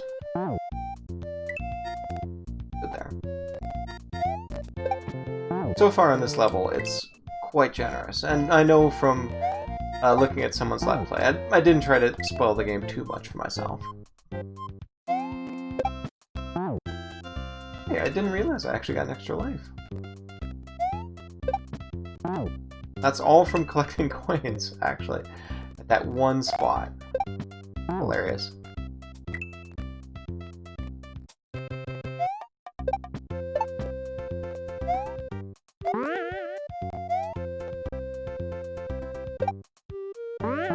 Oof. Too aggressive.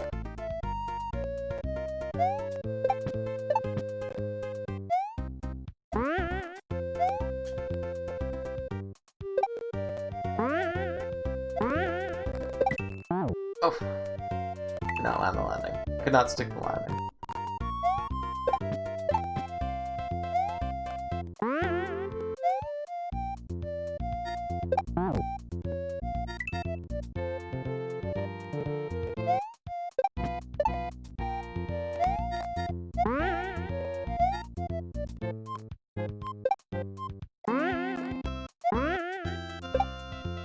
Nope. Bye-bye.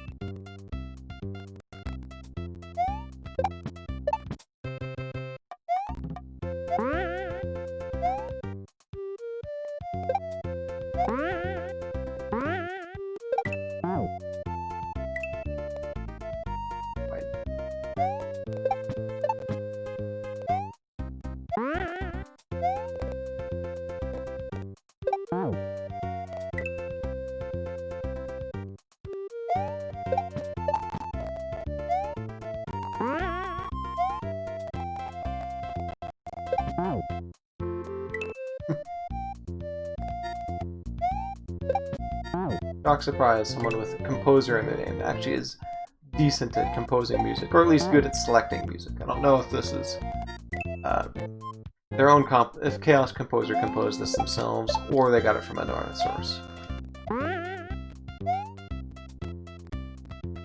I think since I have seen their credits for music composer in other games, I'm guessing they actually composed this one themselves, but who knows.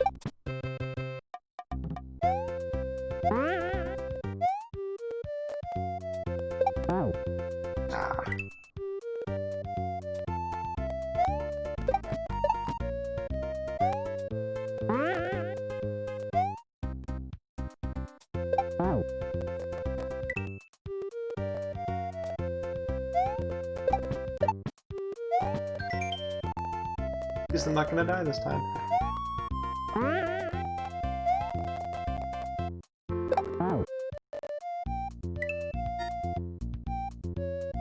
Well, I got about half an hour left. The thing is, though, that jump to try and get that key up there is fairly tricky. So, while it would be kind of cool to actually sort of end the level early, I think I'll basically spend half an hour trying to jump off Monty Mole's head just to get the key. And then spend, you know, probably another hour or two just trying to figure out... Oh. Just trying to figure out how exactly to keep the key this entire time.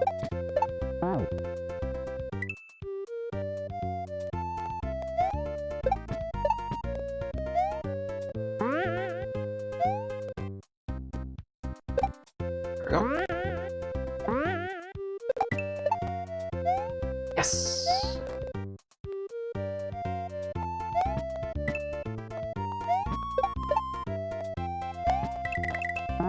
Oh, too far to the right.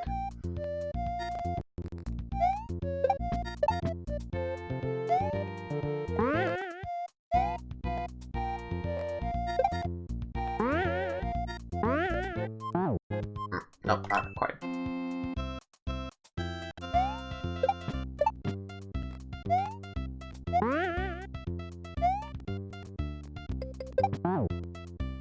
I can tell by looking at the stats. There is some additional leg spikes popping up. This half versus the first half. Why? Maybe it was the transition over to... or the Bluetooth bug.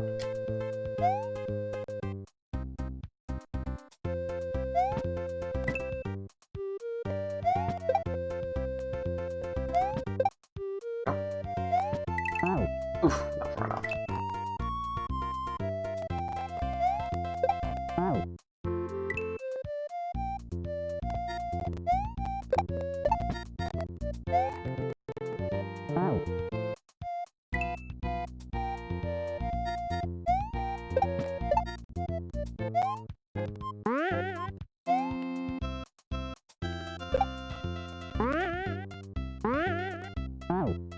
Oh. Did not nail that one. Not quite sure what the rule is for that last dinosaur over there.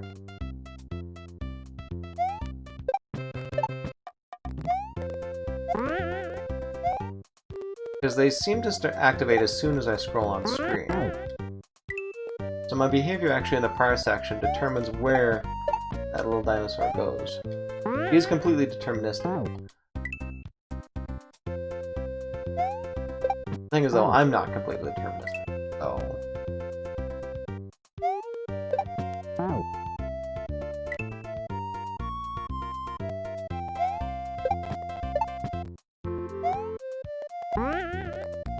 How am I coming up to? I think I'm gonna have to end the stream a bit earlier than expected. I think I may have a meeting.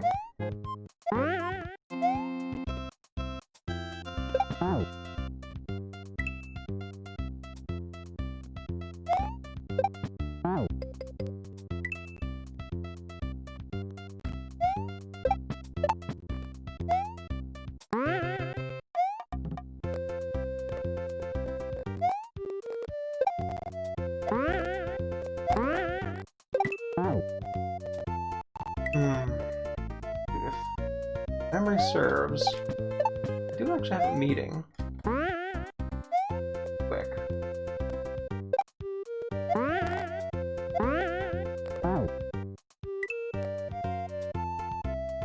Thing is, to check that I have to stop. Log in, do it.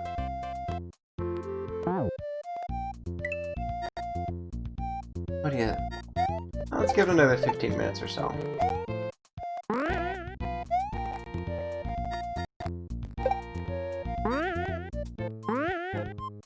Hopefully my memory is off.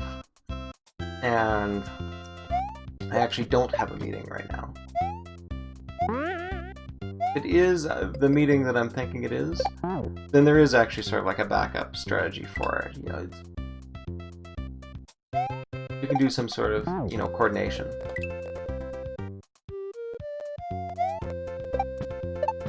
Not too worried about missing it.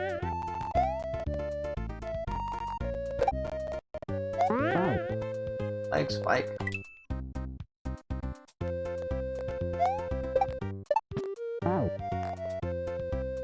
I think I promised on the screen that I would quit around 12:40? Let's change that back to 12:30. That's still half an hour extra. So basically 2 solid hours of gameplay from your point of view. And I can polish off the remaining 2 hours of the 4 I promised. Yeah, that leg spike definitely hurt me. Tomorrow.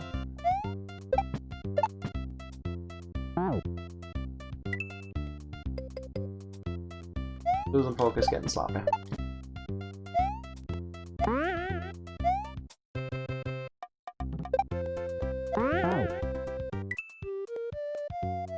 begin with, so it's a shame I was too aggressive on that second half.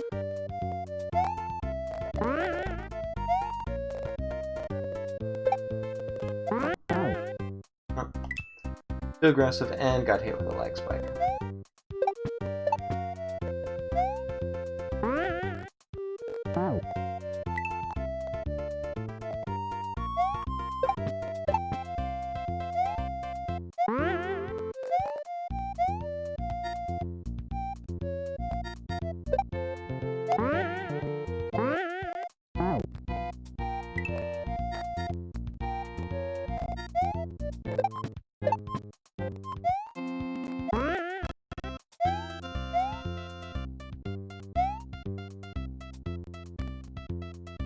Pipes up there. Probably anti-cheese protection. For those who don't know the lingo, if you find an alternate way to do something, which is easier than what the original authors intended, that is considered a form of cheese.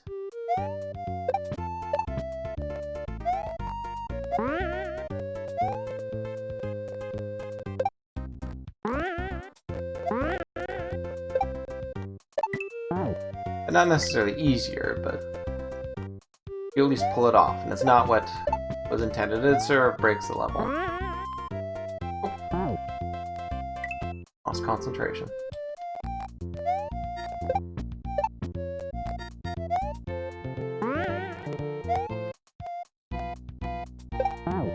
Oof. Good enough for hold and jump.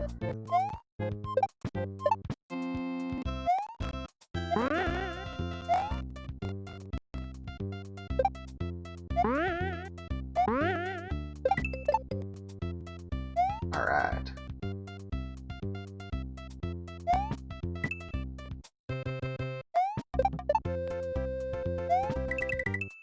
Oh, that was really badly off to the right.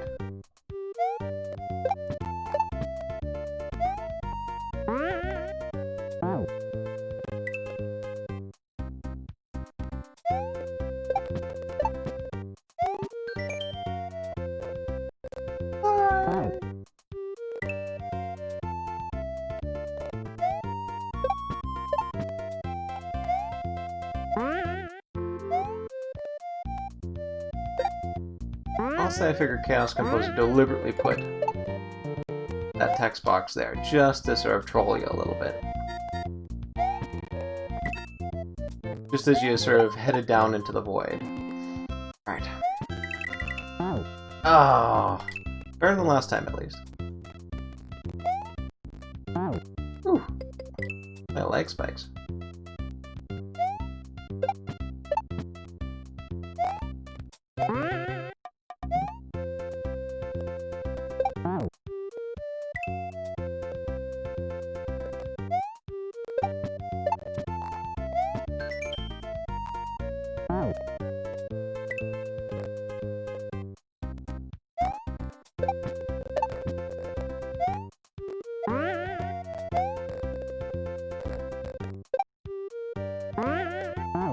Oof. Alright. Been a while since I've been too hesitant on that one, so it's actually...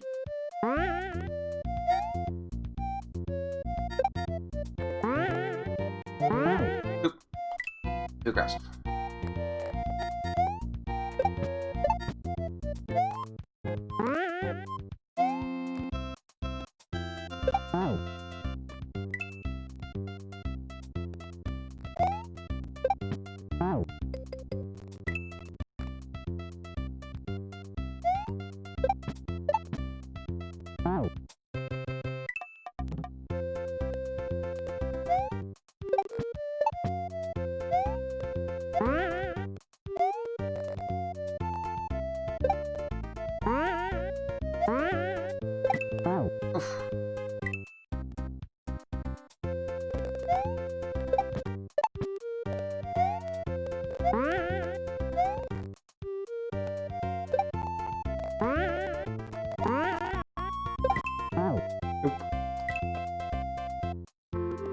That one I'm not going to blame on the legs.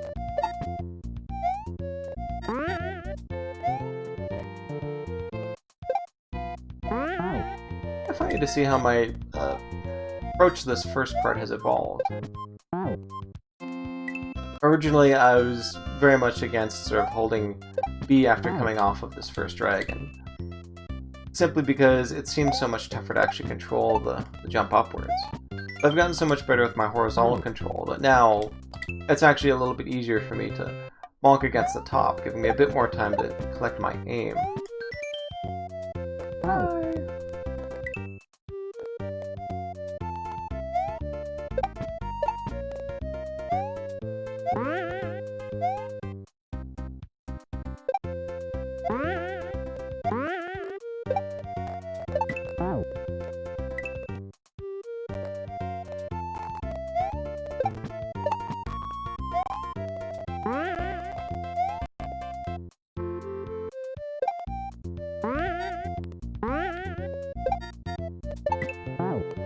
Not gonna make it.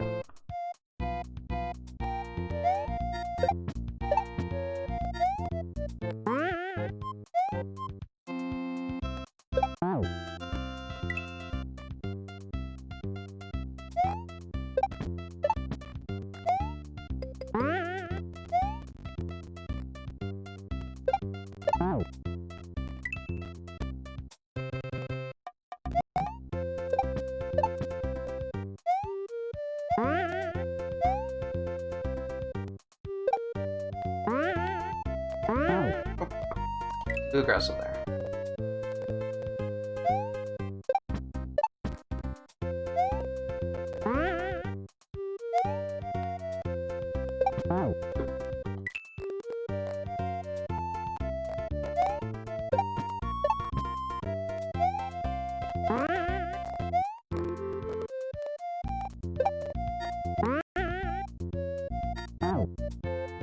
It's been a while since I've missed that one, so...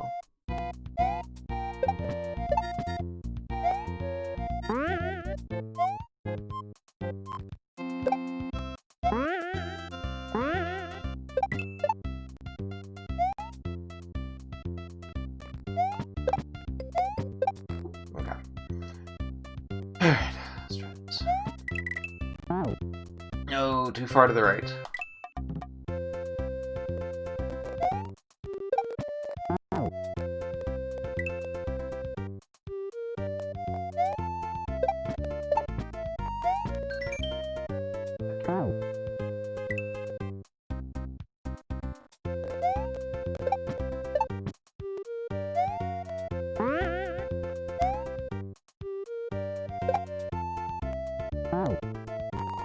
I was just about to say, hey, I'm getting really good at that section.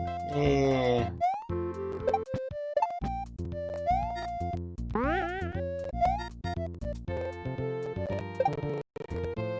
Oh. Too far.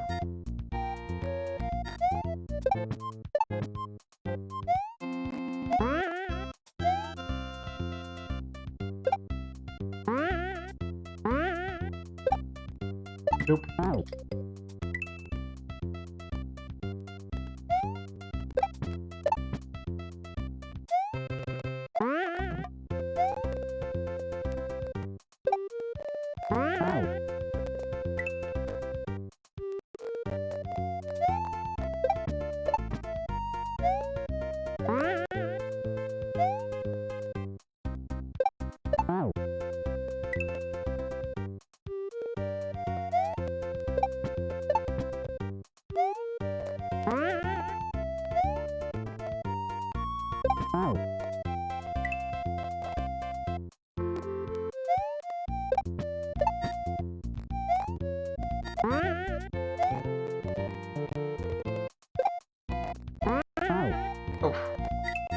That expect was definitely not in my favor. Oh.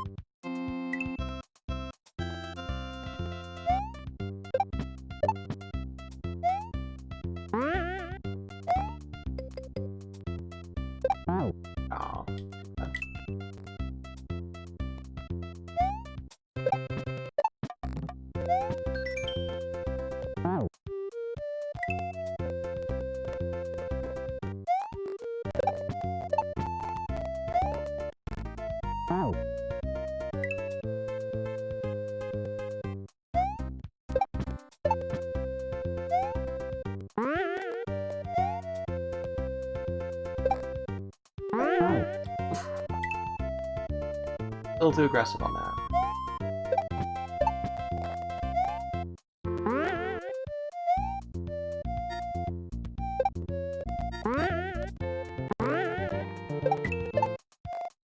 Oh! Could not control it that last bit. That was a little bit sloppy coming off that dragon.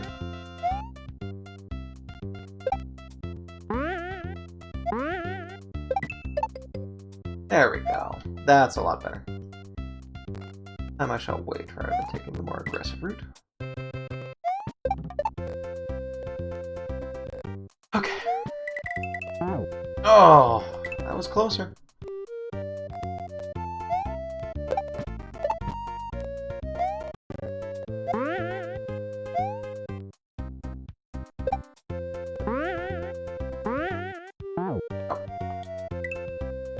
Who's going away from me?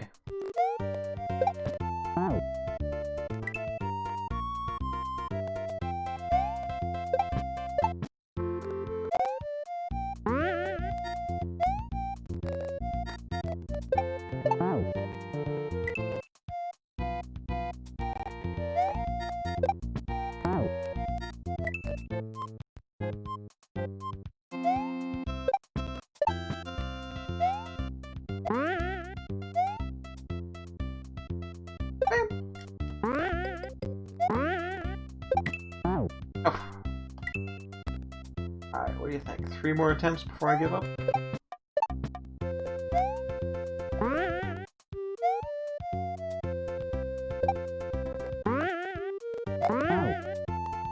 One.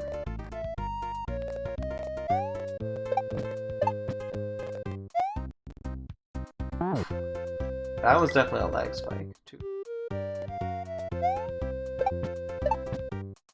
I count the leg spikes? Ah, why not? No, that's not. Let's just call that one 2. And last one. No.